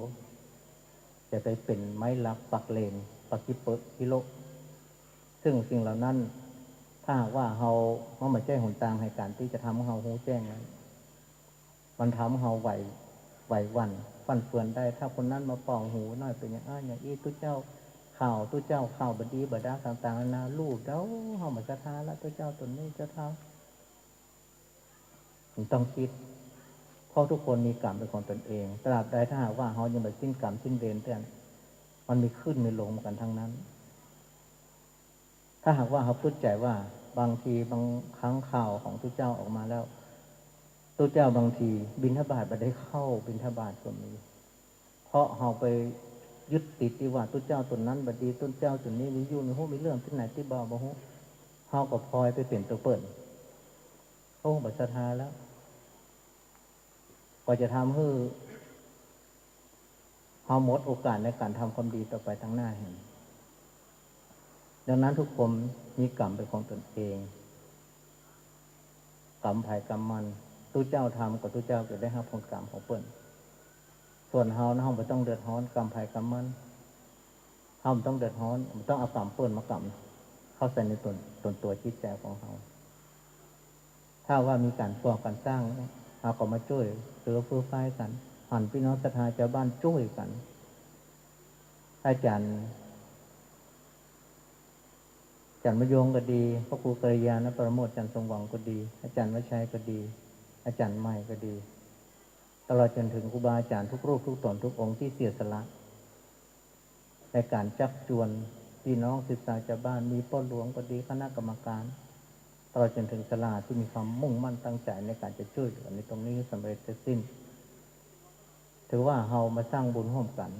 ไม่ใช่เรื่องบังเอิญที่เราจะได้มาช่วยกันลักษณะแบบนี้ครูบาอาจารย์หลายรูปไปตนพระครูสุเมธก็ดีก็มาช่วยกันเป็นกำลังใจซึ่งกันและกันจะไปบั่นทอนกำลังใจซึ่งกันและกันช่วยด้วยแห่งกายได้เราก็ช่วยด้วยแห่งกาย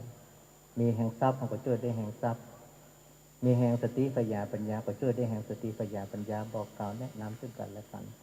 ช่วยเหลือกันไปเถอะกำจุนอุดหนุนเพื่อที่จะให้พุทธศาสนาดำรงคงอยู่ต่อไปข้างหน้า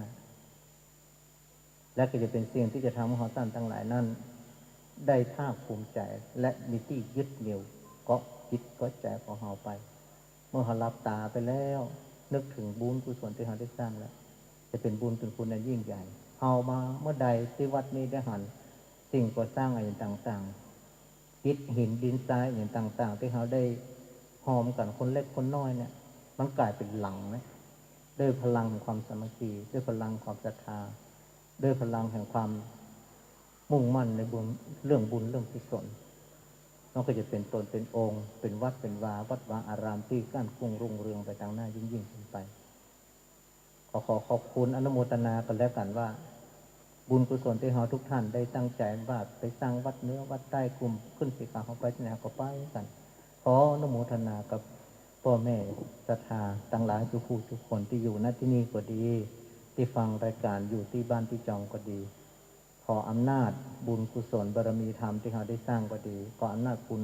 ของพระแก้วเจ้าทั้งสามอันมีคุณของพระพุทธพระธรรมพระสงฆ์ก็ดีจงได้มาปกห่มรักษากายวาจาใจของเราท่านทั้งหลายให้คิดดีพูดดีทำดีสิ่งดีๆให้เกิดขึ้นไว้บนโลกนี้และสืบทอดไปจนถึงลูกหลานตันเต้าของเราเพื่อได้คิดดีเพื่อได้พูดดีเพื่อทำดีเพื่อกำจุนพระศาสนาเพื่อเป็นการสร้างสมบ่มเพาะบุญบารมีทำให้แก่ตนเองเพื่อสูงยิ่งขึ้นไปจนได้บรรลุซึ่งมรรคผลและนิพพานในอนาคตการเหมือนกันทุกคนทุกท่านเถิดสาธุสาธุสาธุท่านพระครูสถิตสารคุณวัดหนองผาขาวท่านได้อุจากับศรัทธาญาติโยมไปเรียบร้อย15 นาทีท่านพระครูก็ถ้าเปิ้นมีธรรมะนักก็จะเหลื่อมเวลาอาจารย์วรรณชัยแต่ถ้าว่าเหลือนักไปก็ไปค้อนบนนั้นหม่อนห้อยเกี่ยวจะกี่นาทีก็ลงกันบนนั้นเลยอาจารย์วรรณชัยตนที่2เปิ้นอยู่วัดพุทธศรีคีรีปุ่นแล้วก็เดินทางไกลแต่เนิ่นถ้าเปิ้นปิกมอกหมู่เฮานี่นะ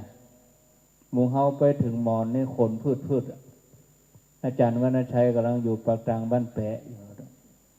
แล้วคืนนี้ก็ถ้าจะได้แปะเหมือนกันนะมันสีหนาวนะเนาะพระสงฆ์เฮาเขียมไปติ๊กแต่กี้เฮาหันพระสงฆ์ลายนี่ศรัทธาก็จื่นใจม่วนอกม่วนใจเป็นภาพที่น่าอนุโมทนาเนาะวันนี้ท่านอาจารย์วรรณชัยจะมีข้อคิดธรรมะอันใดคือกับศรัทธาเหล่ามนทาทิพย์และศรัทธาที่อยู่ที่นี่เพราะว่าตั้งแต่เริ่มแปลงวัดมานี่มีเรื่องราวอะไรต่างๆให้ชวนได้คิดให้ชวนได้สงสัยทั้งดีใจเสียใจทั้งหัวเราะร้องไห้เหตุการณ์บางสิ่งบางอย่างก็ทำให้ศรัทธาหวั่นไหวบางคนก็เป็นวิตกกังวลอะไรอย่างพ้องก็ขอนิมนต์ท่านอาจารย์ครับนิมนต์ครับนะครับไวสาถวายความครบพระรัตนตรัยเจ้าแก้วทั้ง3 ประการเป็นอย่างยิ่งนะครับไวสา อาจารย์ทำพระครูสถิตสารคุณวัดหนองพาเขาทำพระครูกระยันอัประโมทวัดม่อนห้วยเจ้าได้ทำพระครูอภิวัฒนวิครบถวายความครบพระมหาเถระเจ้าครูบาอาจารย์เจ้าที่ฟังอยู่ที่วัดวาอารามในค่ำคืนวันนี้เจริญพรคณะศรัทธาสาธุชนผู้ใจบุญทุกท่านที่มาร่วมทำบุญที่วัดเหล่ามนทาทิพย์ที่นี่ได้ฟังอยู่ที่บ้านเอามือลงได้สบายก็เป็นอย่างนั้นเดี๋ยวจะปวดฟังสบายอนุโมทนาเป็นอย่างยิ่งในวันนี้ภาพที่ประทับใจที่จะเกิดขึ้นนั่นคือพระสงฆ์200-300 กว่ารูปที่จะมาสวดอิติปิโสที่วัดใหม่กำลังสร้างขึ้นใหม่ปัจจัยธรรมดาบางที่เราเคยได้ยินอิติปิโส108นี่วัดใหม่แต่ด้วยแรงศรัทธาของคณะศรัทธาวัดเหล่ามนทาทิพย์จากครูบาอาจารย์หลายตนหลายองค์ที่มีเมตตามาช่วยคืนสร้างวัดเหล่ามนทาทิพย์ที่นี่พร้อมทั้งคณะศรัทธาที่ศรัทธาต่อพระพุทธศาสนาอยากจะกราบไหว้บูชาพระรัตนตรัยอยากจะคืนสร้างวัดขึ้นมาการสร้างวัดขึ้นมานั้นปัจจัยของเงินต้องมาจากแหล่งศรัทธาแต่แม้สมัยพุทธกาลเหมือนกันจะหันได้ว่าวัดแรกก็ดีเวรุวันวัดป่าไผ่ที่พระเจ้าพิมพิสารได้คืนสร้างขึ้นจากแหล่งศรัทธาอาณาพินทิกาเศรษฐีได้สร้างวัดเชตวันท่านคนเอาทรัพย์หมดมาคืนสร้างยังขาดอยู่ที่ประตูนี่เจ้าเมืองเปิ้นกับเจ้าของที่เปิ้นกับลูกนี่มันการวัดนี่ศรัทธาเหล่ามนทาทิพย์ตั้งแต่เริ่มต้นได้มาหันกุลีกุจอเอาใจใส่ในสถานที่นี้ใครคือเป็นสถานที่ของพระรัตนตรัยใครคือเป็นสถานที่กราบไหว้บูชาสืบพระพุทธศาสนาที่เหลืออยู่ที่2,000 กว่าปีคือยืนยาวไปตาหน้าเพื่อลูกเต้าหลานเหลนของคณะศรัทธาและกายไก่และวันนี้เหมือนกันศรัทธาได้มาสวดอิติปิโสพุทธคุณในโอกาสแบบนี้ปัจจัยสอดได้ง่ายๆศรัทธาบางคนที่นั่งอยู่ที่มาหลายตีเชียงไฮ้ก็ยังอยู่ที่นี่หลายคนในเมืองเชียงใหม่ก็มีต่างบ้านต่างจองก็มีหลายตีอันนี้พอแหล่งศรัทธาเชื่อว่าบุญมีจริงกรรมมีแต่จากหน้าต้องมีจากก่อนมีมาแล้วที่มานั่งตัวกันนี้ได้เพราะว่าสร้างบารมีมาตัวกันแม้จะค่ำดึกมาแล้วนั่งสวดอิติปิโส108ปัจจัยเวลานาที2 นาทีใจเวลาเป็นชั่วโมงถ้าบ่มีบุญแท้ๆบ่สามารถที่จะสวดบ่สามารถที่จะมานั่งได้นี่คือแรงศรัทธาแม้ศรัทธาจะเชื่อว่าจากนั้นจากก่อนมีมาแล้วแม้เขาจะมาหันว่าจากหน้าเป็นจะได้แต่เขาพบปะเส้นต่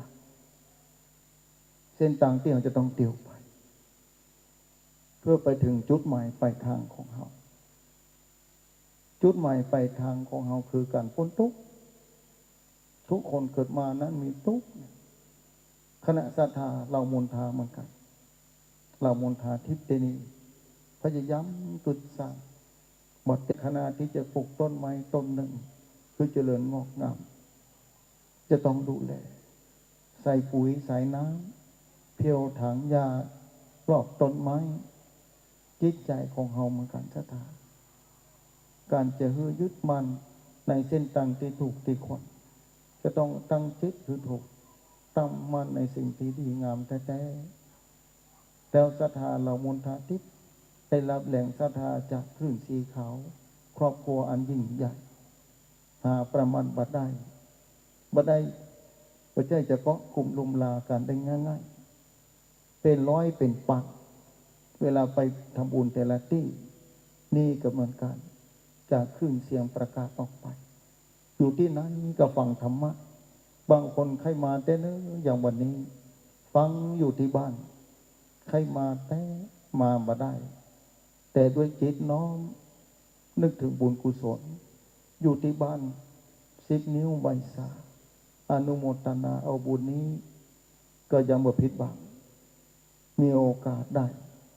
ในพระพุทธศาสนาไม่ได้จำกัด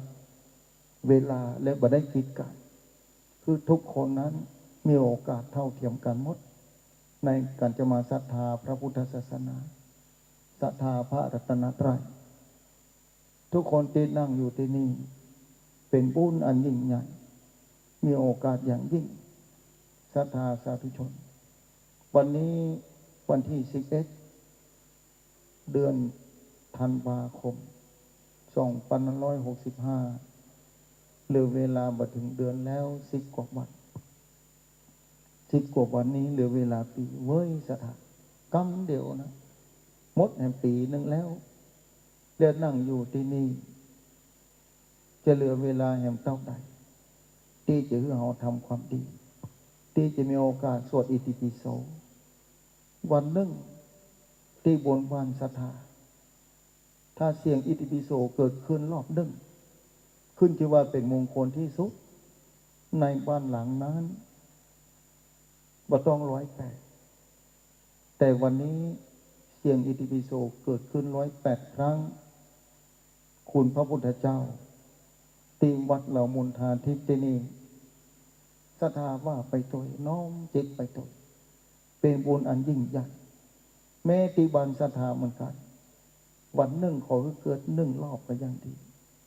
เทวดาทั้งหลายเพิ่นฮู้เพิ่นเข้าใจในภาษาบาลี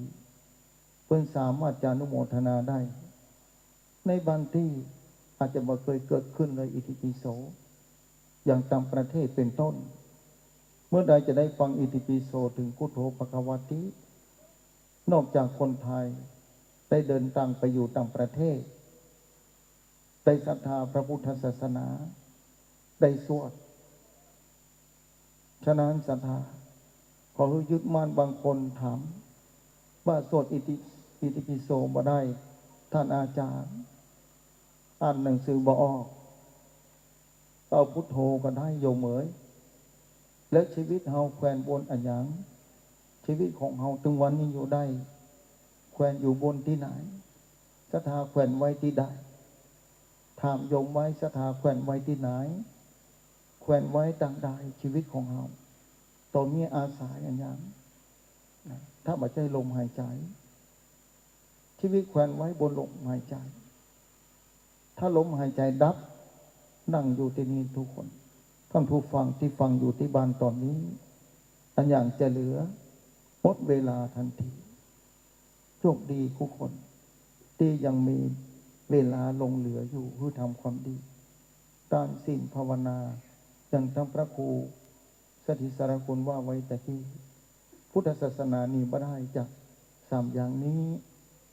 บุญที่ง่ายที่สุดสถานนั่งอยู่ที่นี่เป็นบุญที่ง่ายนั่งอยู่ที่บ้านก็ได้แค่พอลมหายใจเป็นเครื่องหมายฝากไว้อยู่ตลอดเวลาวันนี้ดีใจที่ศรัทธาปากันมาสวดอิติปิโสถึงพุทโธภควาติคุณพระพุทธเจ้า108 จบเป็นบุญอันยิ่งใหญ่ขอศรัทธาเชื่อแต่ว่าบุญมีจริงจากก่อนมีมาแล้วจัดหน้าต้องมีแทนมีคำถามตัวมาว่าจัดหน้าถ้ามีมาแทนจะเงี้ยอย่างใดดีเป็นคำถามที่ตัวมาทันทีจะเงี้ยอย่างใดทำอย่างตอนนี้เป็นวันที่มีก้าตั้งแต่แต่เจ้าศรัทธาไปร่วมสืบจาตาโหราจาตาเพื่อแก่ทำพระครูอภิวัฒนวิกรมเสียง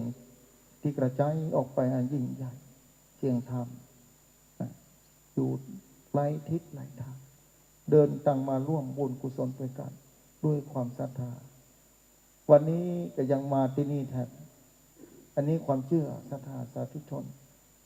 ผู้ใจบุญทุกท่านเพราะฉะนั้นขอยึดเพราะว่าเฮาข้ามทะเลมาได้เถื่อใครฝากไว้เมื่อเฮาข้ามแม่น้ำมาได้เฮาอยู่กลางแม่น้ำเนี่ยต้องรักษาเหงื่อให้ดีที่สุดเหงื่อของเฮาเนี่ยจะต้องพายไปทางหน้าเนี่ยชีวิตจะต้องเวียนว่ายตายเกิดบุญกุศลที่ทำตอนนี้ทานศีลภาวนาเป็นอุปกรณ์ที่ดีที่สุดสำหรับทุกชีวิตในโลกนี้ก็ไหวพายไปเถอะเมื่อบ่มีแหงกันยังพักจากนี้ไปก่อนจากหน้ามาภัยต่อแต่ขอให้ได้ภายในเฮือนทำลำนั้นนะเฮือนลำนั้นเฮือนในเขตบุญญาเขตพระรัตนตรัยนี้ทุกคนประรับประกันว่าได้ว่าเราจะข้ามวัฏสงสารได้จากนี้เมื่อเอาข้ามวัฏได้ขอฝากไว้วัดที่พึ่งที่ดีที่สุดนั่นคือพระรัตนตรัยสเปาที่ศรัทธาแปลงไว้ถึงวันนี้เสบียงกลางที่จะต้องใช้ในวันหน้าคือนึกถึงตลอดเวลาจะเป็นที่พึ่งอันดีในค่ำคืนวันนี้ด้วยความอดทนอันยิ่งใหญ่ขันติบารมีของศรัทธาตั้งแต่เจ้าเดินทางมาจนถึงค่ำนี้ยังมานั่งฟังธรรมได้อยู่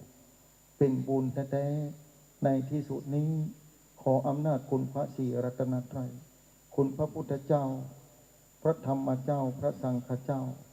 คนบุญกุศลที่ศรัทธากระทำดีแล้วคือเป็นเหตุปัจจัยที่ครูบาอาจารย์เจ้ากุศลกุศลที่ได้สร้างบารมีเพื่อญาติโยมศรัทธาสาธุชนผู้ใจบุญทุกท่านทุกคน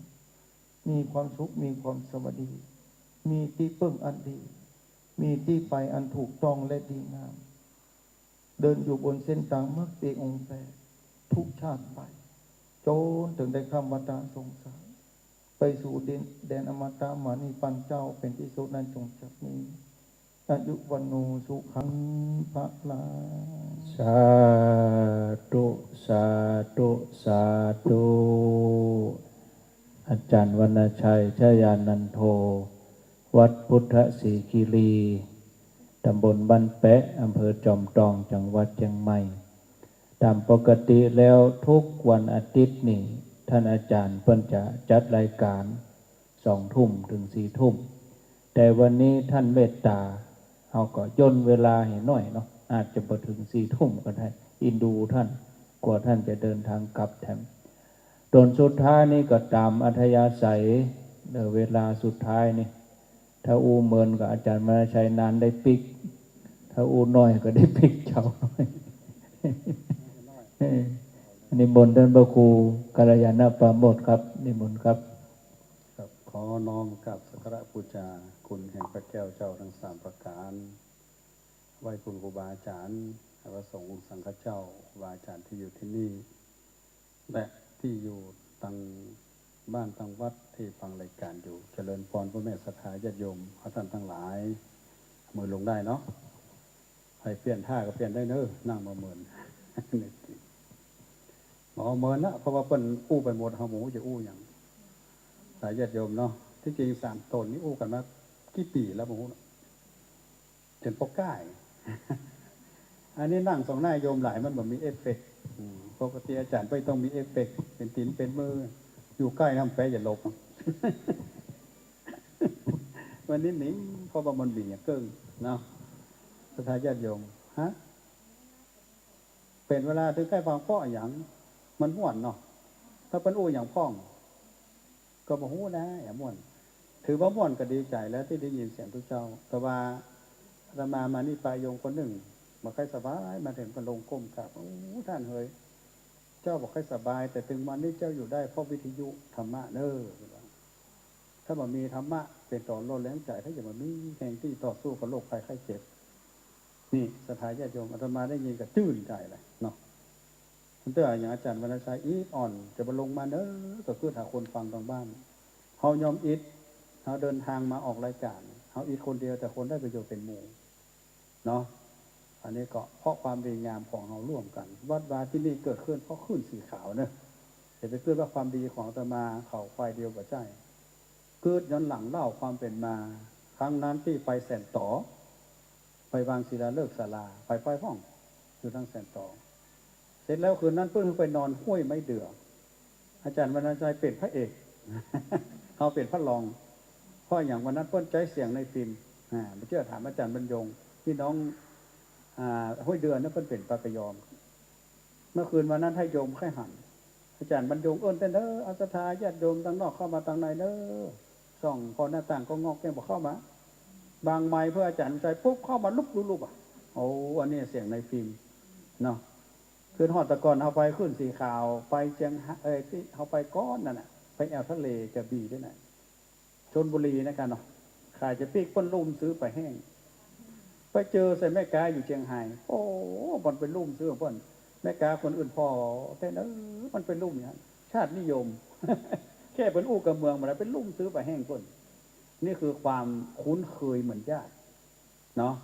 อาตมาเองจากการที่ไปนอนห้วยไปเดือดถึงได้เกิดวัดนี้มีความไปลบในใจก่อนแล้วว่า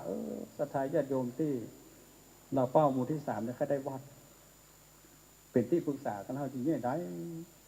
อาตมาเองมาคิดว่าทุกอย่างถ้ามอบให้แก่สงฆ์มันจะสำเร็จสังฆะคือตั้งแต่4 ลูกขึ้นไปคำว่าสงฆ์นะขอพระสงฆ์จงรับเนี่ยพระเจ้าก็สาธุตั้งแต่ขี้นี่นาเป็น300 กว่าลูกเนี่ยญาติโยมอาตมาก็เลยตั้งแต่ไปพ่อตี้นะอาตมาเอาพระเจ้า4 ตนมาตลอดบ่มาคนเดียวลูกหัวกูบะแปะ บุญหนักสักใหญ่เนาะไปนอนปรึกษาครูบาอาจารย์หลายๆรูปท่านอาจารย์นาสมชาติส่วนหนึ่งละนอนกุฏิตีนดอยไหมนอนกันไก่มันเย็นหน้าฝนตกแล้วเนาะอู้กันพระครูสุเมธก็จะรับอาจารย์ท่านพระครูสันติเขาตั้งประเด็นกันอู้กับนัดปกลุกมันนั่งมาเพียงเที่ยงคืน ท่านอาจารย์ท่านพระครูแดงพระครูอยู่ก็ตะเกียชนละทานเพิ่นนอนกุฏิโอ้ตะคืนหมู่พระเจ้านั้นเดือดอย่างกันแต่ว่าฮะโอ้เป็นอู้เรื่องใหญ่ท่านเรื่องใครแปลงวัดแปลงว่าก็ได้กำลังใจจากครูบาอาจารย์เป็นยังเขาช่วยกันนอเขาขึ้นตังดีขึ้นสีขาวเขามีโล่สถาญาติโยมช่วยกันกะคงไม่ยากเกินไปก้าถ้าจะขึ้นดีถึงเกิดวัดนี้ขึ้นมาแน่เพราะนั้นความภูมิใจตัวนี้จะเป็นยกบนครูบาอาจารย์นิดเดียวสถาญาติโยมเป็นส่วนที่สนับสนุนอย่างยิ่งวันนี้ถามว่าทุกเจ้าที่นั่งอู้เนี่ยเอาสตางค์มาหอมที่ร้อยอาจารย์บ้านน้อยกว่าสถานั่นก็ศรัทธาเองจะเป็นคนสนับสนุนการงานทุกอย่างที่เอาไปธรรมาหันนะจะไปไกลไปใกล้ไปกินประทานที่ไหนศรัทธาสนับสนุนตัวโกนครูบาอาจารย์เป็นผู้นำกินนำตามศรัทธากับตัวกันไปแล้วเขาได้อย่างได้ความอิ่มใจด้วยกันโยมจะปิ๊กแม่แต่งโยมจะปิ๊กยังไม่ใจเย็นๆกันมันจะขึ้นถึงบรรยากาศนี้มาหลุนโอ้ขึ้นหอดตะกอนศาลาหลังนี้หลังคายังไม่ได้มุงเขามานั่งฟังอาจารย์ท่านโอ้ตากเหมยนะโอ้ประเด็นรุ่นหน้าไปแล้วความรู้สึกนั้นเกิดขึ้นในเวลานั้นผ่านไปแล้วเสียอย่างมาต้องเสียเวลาเนอะศรัทธาเนาะเสียอย่างมาต้องเสียเวลาเงินทองปัจจัยเนี่ยมันเจ้าของเขาจริงแต่ที่มันปากต้นนี่ก็ได้มาก่อนทุกกรรมการนับแล้วพวกมันก็ไปจ่ายค่าคุ้นค่าแรงเปลี่ยนมือแล้วมาได้ไปคุดโค้ยมาได้ไปดีที่ไหนเข้าน้ำปัจจัยยิ่งอาหารในยุคมันสั้นท่านอาจารย์วรรณชัยเอากระลำลูกดอยมันลำรถเนี่ยนี่อยู่ในถุงให้พ่อมันเนาะมันพวกกระแปสภาพกะเข้าวัดมาคั่วกระลำกระแกงกระลำบักกี้ชั่วโมงเคยไปอยู่ในห้องน้ำไปแล้วมันไม่ใช่ของเขาจริงแต่ว่าเมื่อโอกาสที่เราจะทำความดีได้ก่อนอันนี้มันเช็ดตู้เจ้าซุยนะถ้าได้กว่าดิ้ง สิ่งที่มันจะเปลี่ยนปัจจัยเขาเปลี่ยนจากสภาพที่มันเป็นรูปธรรมมาเป็นนามนามธรรมนี่คือความรู้สึกใจเขาเนี่ยเป็นตัวนามธรรมสิ่งที่มันเป็นของหยาบกลายเป็นของละเอียดเวลานั้นมันจะเอื้อเขามันมาได้ตลอดและญาติโยมหลายๆคนที่ได้ก่อสร้างวัดที่เป็นศรัทธาที่นี่ร่วมกันทั้งด้านปัจจัยอย่างผู้หลายๆด้านก็จะเกิดขึ้นมานักพ่องน้อยพ่องแต่ที่อู้โยมที่มาฮับปลูกกระเบื้องแต่ที่เนี่ยขึ้นได้แมลงในโคว่าเพื่อนก็เสียงกระกวนนะโอ้พวกกับมาคือแต่มาที่กระเบื้องกับหอมหมื่นเนี่ยพอมาปีติเกิดหันทุกเจ้านั่งแต่มาได้ในฮับว่าฟื้นปลูกฟื้นเนี่ยศรัทธาสบายใจเนาะโยมที่ตะกี้นะที่อาจารย์บรรยงพุทธสาธุแล้วกันนะเพิ่นมาปีติยินดีเพราะอย่างเพราะว่าวัดวาเกิดขึ้นแล้วเป็นประโยชน์จริงกับคำว่าสงฆ์ทุกเจ้าเป็น300 กว่ารูปมานั่งในที่นี้ระยะเวลาเขาแต่งวัดได้ประมาณถึงปี 6-7 เดือนสามารถเพื่อพระสงฆ์ข้าเจ้าทั้งหลายได้มาใช้ได้มาเอาเป็นที่สร้างบุญสร้างกุศลและศรัทธาให้ภูมิใจขนาดนักแล้วมันมีบางคลายถ้าขึ้นเรื่องตัวนี้แล้วที่นี้ต่อไปจะเป็นเขตอภัยทาน ไผ่เคยขุดที่จุ่งก็ห้ามเนอะในนี่เพิ่นมีหรอกเพิ่นว่าแต่ก่อนนี่มันเป็นที่ขุดที่กุ้งข้าเจ้านั่นเนี่ย แต่เพิ่นมาได้ล่ะเขาจะมาฆ่าสัตว์ตัดชีวิตเขาจะมาทำอย่างที่เป็นบาปเป็นแผ่นดินนี่จะเป็นที่ดินของพระพุทธศาสนาที่เป็นที่กินที่ทานต่อไปเป็นที่เนื้อนาบุญจะเป็นที่ทำบุญทำทานทำกุศลแต่ที่ศรัทธาญาติโยมถ้ามีที่วัดที่นี่บ้านหลังหนึ่งเกิดศรัทธาพระเจ้า300 ตนเขาจะนิมนต์เพื่อเข้าบ้านเที่ยงเนาะเขาจะไปอยู่ที่ไหนถ้าบอกมีวัดเนี่ยศรัทธาญาติโยมลองเกิดตัวนี้แล้วเขาจะเกิดความปีติเป็นอย่างมากที่มีส่วนร่วมถ้าไผ่ยังบ่ร่วมเจ้ากับไม้มันอย่างหอมตันอยู่นะสลายอยู่ไม่ได้มุมเจ้าธรรมดาคนเฮาในมนุษย์บางคนมันจะมีความแตกต่างด้านความคิดด้านพฤติกรรมพระเจ้าเองจะตรัสรู้ต้องมาตรัสรู้ที่เมืองมนุษย์นะเพราะมันมีความแตกต่างขึ้นหันถ้าศรัทธาญาติโยมคนใดได้มีบุญวาสนาได้ไปประเทศอินเดียนั่งนี่ไปได้ไปฟ้องนะปีจะได้ฟ้องอินเดียใครไปอยู่วะใครไปอยู่ก่อนหวนเต้บอกให้ไปอยู่ไปแล้วมีความสุขแต่บอกให้อยู่เขาจะหันจะทายญาติโยมคนขอทานนั่งรอตามข้างถนนหน้าหนาวเนี่ยผ้าปันตัวนอนอยู่ตามพุ่มบ้านเพื่อนสุนกับงัวกับไฟโอ้เขาไปหันว่าทำที่องค์พระสัมมาสัมพุทธเจ้าตรัสไว้2,000 กว่าปีถ้าเรามีจริงๆว่าความผิดแตกต่างความบุญบารมีที่มันมาเต้ากันมันมีอยู่จริงบนโลกวันนี้ที่หันง่ายบ้านเฮานี่มันเดียวนะมหันคนขอทานคนมันบอกให้มีแล้วแต่เพื่อนชัดเจนขนาดเขาจะไปช่วยคนตู้ในคนของคนเข้าของไปบริจาคเป็นลำรถ10 ล้อกับตุ้มพอแจกเป๊ะนักว่าศรัทธาญาติโยมแล้วเขาจะกึดย้อนมาบ้านเขาว่าโอ้บุญวาสนาแต่เนอะเขาได้จัดเกิดมาที่เป็นเมืองไทยเขาบ้านไทยเมืองพุทธเนาะแล้วพุทธศาสนาวันนี้เปิ้นยกคือเป็นอันดับ1ของโลกเปิ้นประชุมกันนักวิชาการด้านศาสนาไปประชุมกันแล้วลงความเห็นว่าแม้แต่ศาสนาอื่นก็ลงความเห็นว่าพุทธศาสนาจะเป็นศาสนาที่สำคัญของโลกเปิ้นเล็งพอที่ไหนมาได้พอความใหญ่โตเรื่องสถานที่เนี่ยเล็งเรื่องคำสอนว่าจะพูดอยู่กันได้อย่างมีความสุขจะได้ทั้งที่มันมีความคิดแตกต่างถ้าเอาไปประเทศอินเดียที่พุทธคยาโอ้ที่เปิ้นไปไหว้ต้นสีมหาโพธิ์สลายยังได้ก็มีทุกเจ้าอย่างหนังจีนนี่ก็มีเนาะเป็นหนวดเป็นเข้านุ่งผ้าเหมือนทุกเจ้าก็มีไปพ่องก็เป็นหนังจับนอนกับหมู่ทิเบตมานะเปิ้นเอาไม้กระดานเขาปูกับนอนลุกนะเปิ้นเอาเป็น100 ครั้ง1,000 ครั้งแล้วเราจะหันว่าโอ้ในความแตกต่างของพระพุทธศาสนาที่คนนับถือแต่ว่ามีอันหนึ่งที่บอกผิดทะเลาะกันมันมีความขัดแย้งมันมีความทะเลาะเบาแวงอยู่ได้อย่างสันติภาพสันติสุขอันนั้นเป็นบุญวาสนาเพราะเราเกิดในบ้านไทยเมืองพุทธแล้วเราควรสืบสานสิ่งนี้คือดีแก่ลูกหลานต่อไป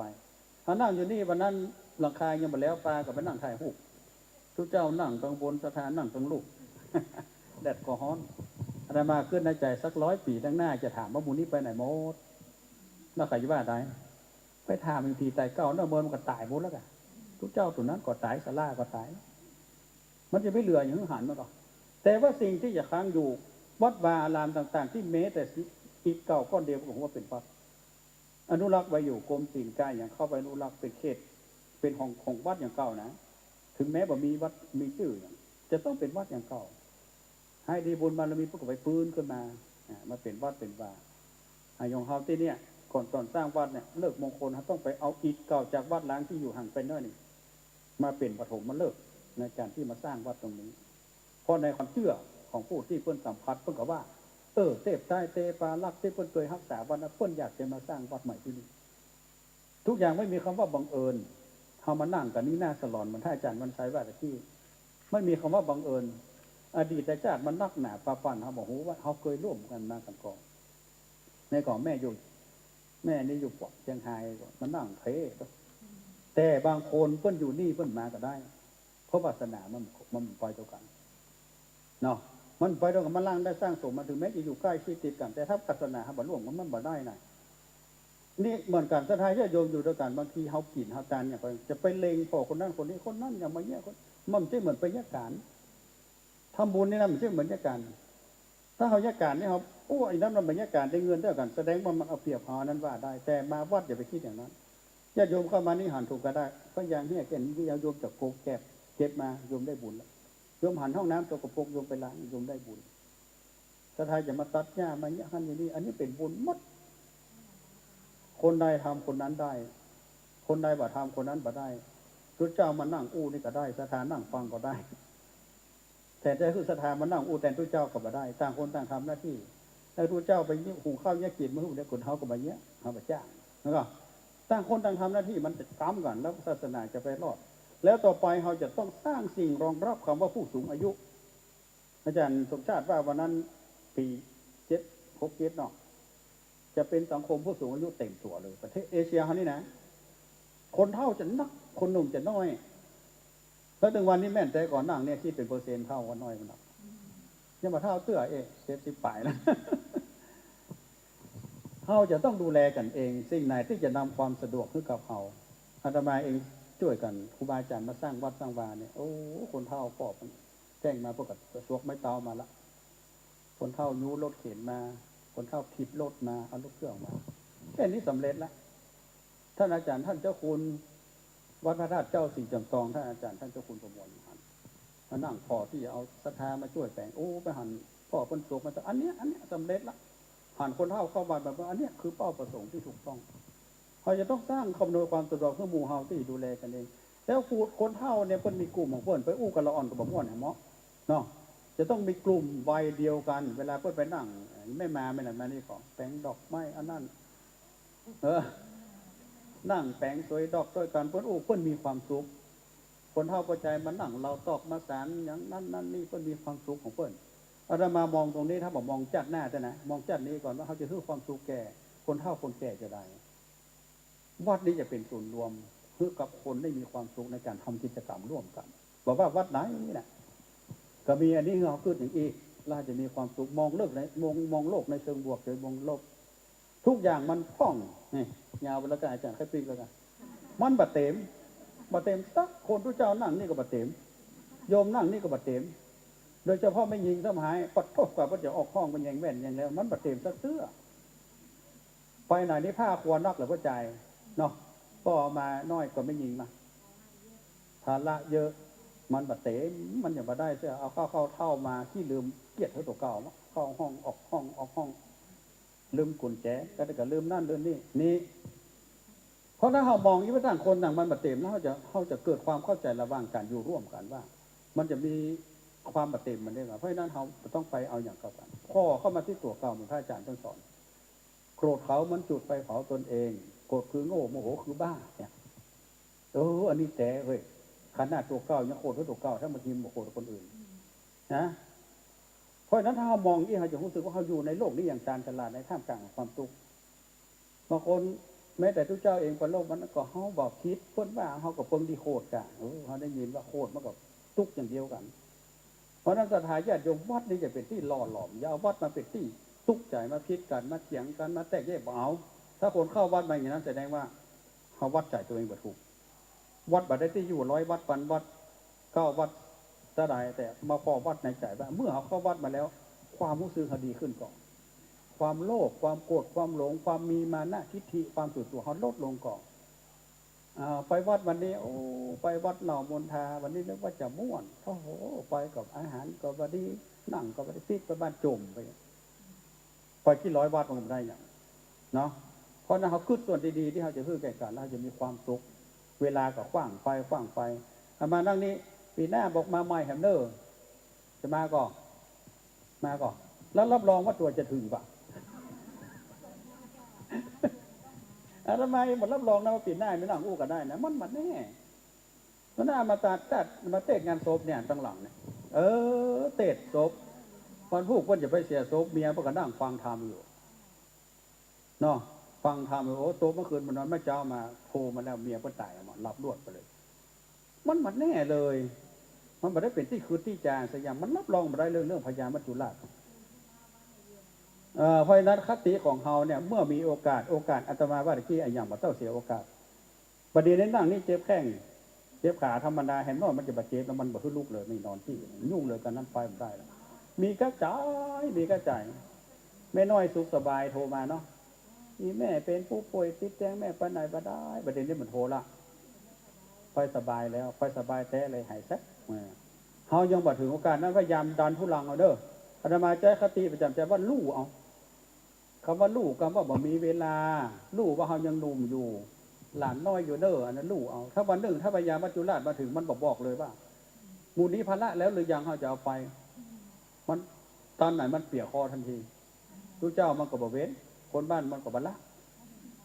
มาถึงข่าวเพราะฉะนั้นความสำคัญที่สุดคือโอกาสที่มีอย่าให้เสียโอกาส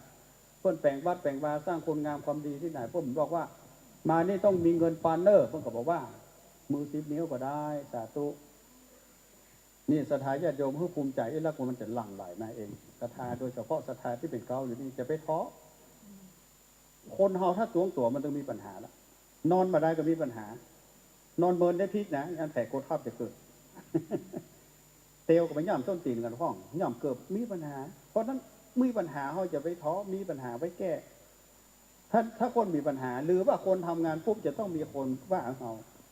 อาตมาอู้กันเสมอมานั่งอู้ในถามว่าทุกคนจะชื่นชมพระเจ้าหมดไหมคนที่เพิ่นชื่นชมเพิ่นได้ยินว่าไปอู้กันอย่างมันนั่นเลยพระเจ้านะใครรับเนี่ยใช่ไหมกูนี่ก็อู้ติ๊กท่านม้วนใช่ไหมเพราะนั้นมุมมองที่พอเข้ามาในทุกเจ้าน่ะวิสธาญาติโยมเองก็พอเด้อเพิ่นมาได้ชื่นชมมาทุกอย่างคนฮักเต้าขืนหนังคนจังเต้าขืนศาสตร์นี่ก็โลกธรรม8มีลาภเสื่อมลาภมียศเสื่อมยศมีสรรเสริญมีนินทามีสุขมีทุกข์โง่เวียงป่าเป้ามาเราพอวัวหน้าขาวสลับเป้าไปคนละเพิ่นไปนะเขาหนาวก็หนาวเหมารถไปเพิ่นฟังคำทุกเจ้าสุยแล้วนั่นมีก่อแม่มีพ่องเนาะมามีเราโมทนาอย่างเดียวบางคนก็ยกมือใส่ข้าวสวัสดิ์ตูวันนี้เปิ้นใจถึงเนาะขนาดเปิ้นลูกเพเปิ้นมาเปิ้นจะไปเชียงใหม่เฮาไปเวลาขอโมทนากับเปิ้นมีฮะมันคนที่มองมันมีต่างมุมเราจะทำอะไรลงไปก็ตามคนต้องรู้สึกกับเราอย่างน้อย3ประเภทคือเปิ้นว่าอย่างพ้องเปิ้นว่าเฮาดีพ้องเปิ้นว่าเฮาบ่ดีพ้องเปิ้นบ่สนใจเลยก็มีหมุนซึ่งลึ่งความจริงใช่ไหมธรรมะคือของจริงเพราะนั้นเมื่อเราทำอย่างกระจ้างเขาจะทำดีทำหายทุกเจ้าจะทำศรัทธาจะทำมันต้องโดน3ประการเพิ่นว่าเฮาดีเพิ่นว่าเฮาบ่ดีเพิ่นเฉยๆนอกสลาเนาะมันปูตื่นใจเย็นๆเมื่อก่อนกราบเลยสลามันแยงบอกอาจารย์บ่ได้มาเข้าเลิกเข้าเดิกนะบ่ได้นี่ผมปูตื่นหั่นละเมียจมแน่ใจเย็นๆเฉยๆเมื่อก่อนแล้วมันจะมีห้อมละเนาะมันจะมายิ่งฮื้อยิ่งได้เนาะคือโอกาสตัวเขาพอแล้วเนาะขอโมทนาสาธุเด้อปิดท้ายรายการเบิร์นแล้วไปสถานญาติโยมจะได้ไปพักผ่อนความสุขอยู่ที่ไหนอยู่ที่การได้ทำสิ่งที่ดีขอให้บุญนั้นความสุขอันนั้นทุกเจ้าได้จะได้ศรัทธาก็ได้อย่างอันเพื่อหล่อเลี้ยงใจเขาเป็นเหตุเป็นปัจจัยกำจูตัวเขาเพื่อมีสติมีปัญญามีกำลังในการที่จะอยู่สร้างความดีสร้างบารมีตนให้ได้เป็นเหตุเป็นปัจจัยเป้าหมายที่สุดก็คือได้พ้นทุกข์ในทางพุทธการไปหน้าได้อยู่เย็นเป็นสุขเพื่อมีอายุตีคาทั้งมันเหมือนกันทุกท่านทุกคนเถิดสาธุนิมนต์เพิ่มปอนเลยครับพร้อมกันเลยครับถึง3 รูปสปีก็เอาเนาะสปีติโยวิวัชชันตุสัพพะโลโกวินาสันตุมาเตภวะตวันตารโยสุขีทีขายุโกภวะอภิวาทนาสีอุณาปจายโนจัตตารโอธรรมาวาทันติอายุวันโนสุขังปะลังศรัทธากราบพระเนออะระหังสัมมาสัมพุทโธภควาพุทธังภควันตังอภิวาเทมิสวากขาโตภควตาธัมโมธัมมังนัมสสามิสุปฏิปันโนภควโตสาวกสังโฆสังฆังนามามิกลับบ้านได้พอเกิบตุยทั้งลุ่มตุลุมปิกแล้วกันก็จะได้ยุติการออกอากาศไว้เพียงตัวเจ้าหน้าที่เพิ่นก็จะได้ปิดเครื่องเสียงแล้วก็ยกย้ายขอบคุณทุกท่านกลับบ้านโดยสวัสดิภาพปลอดภัยไกลใกล้จะใดก็ขออนุโมทนาบุญเน้อก็ได้ยุติการใจเสียงไว้เพียงตัว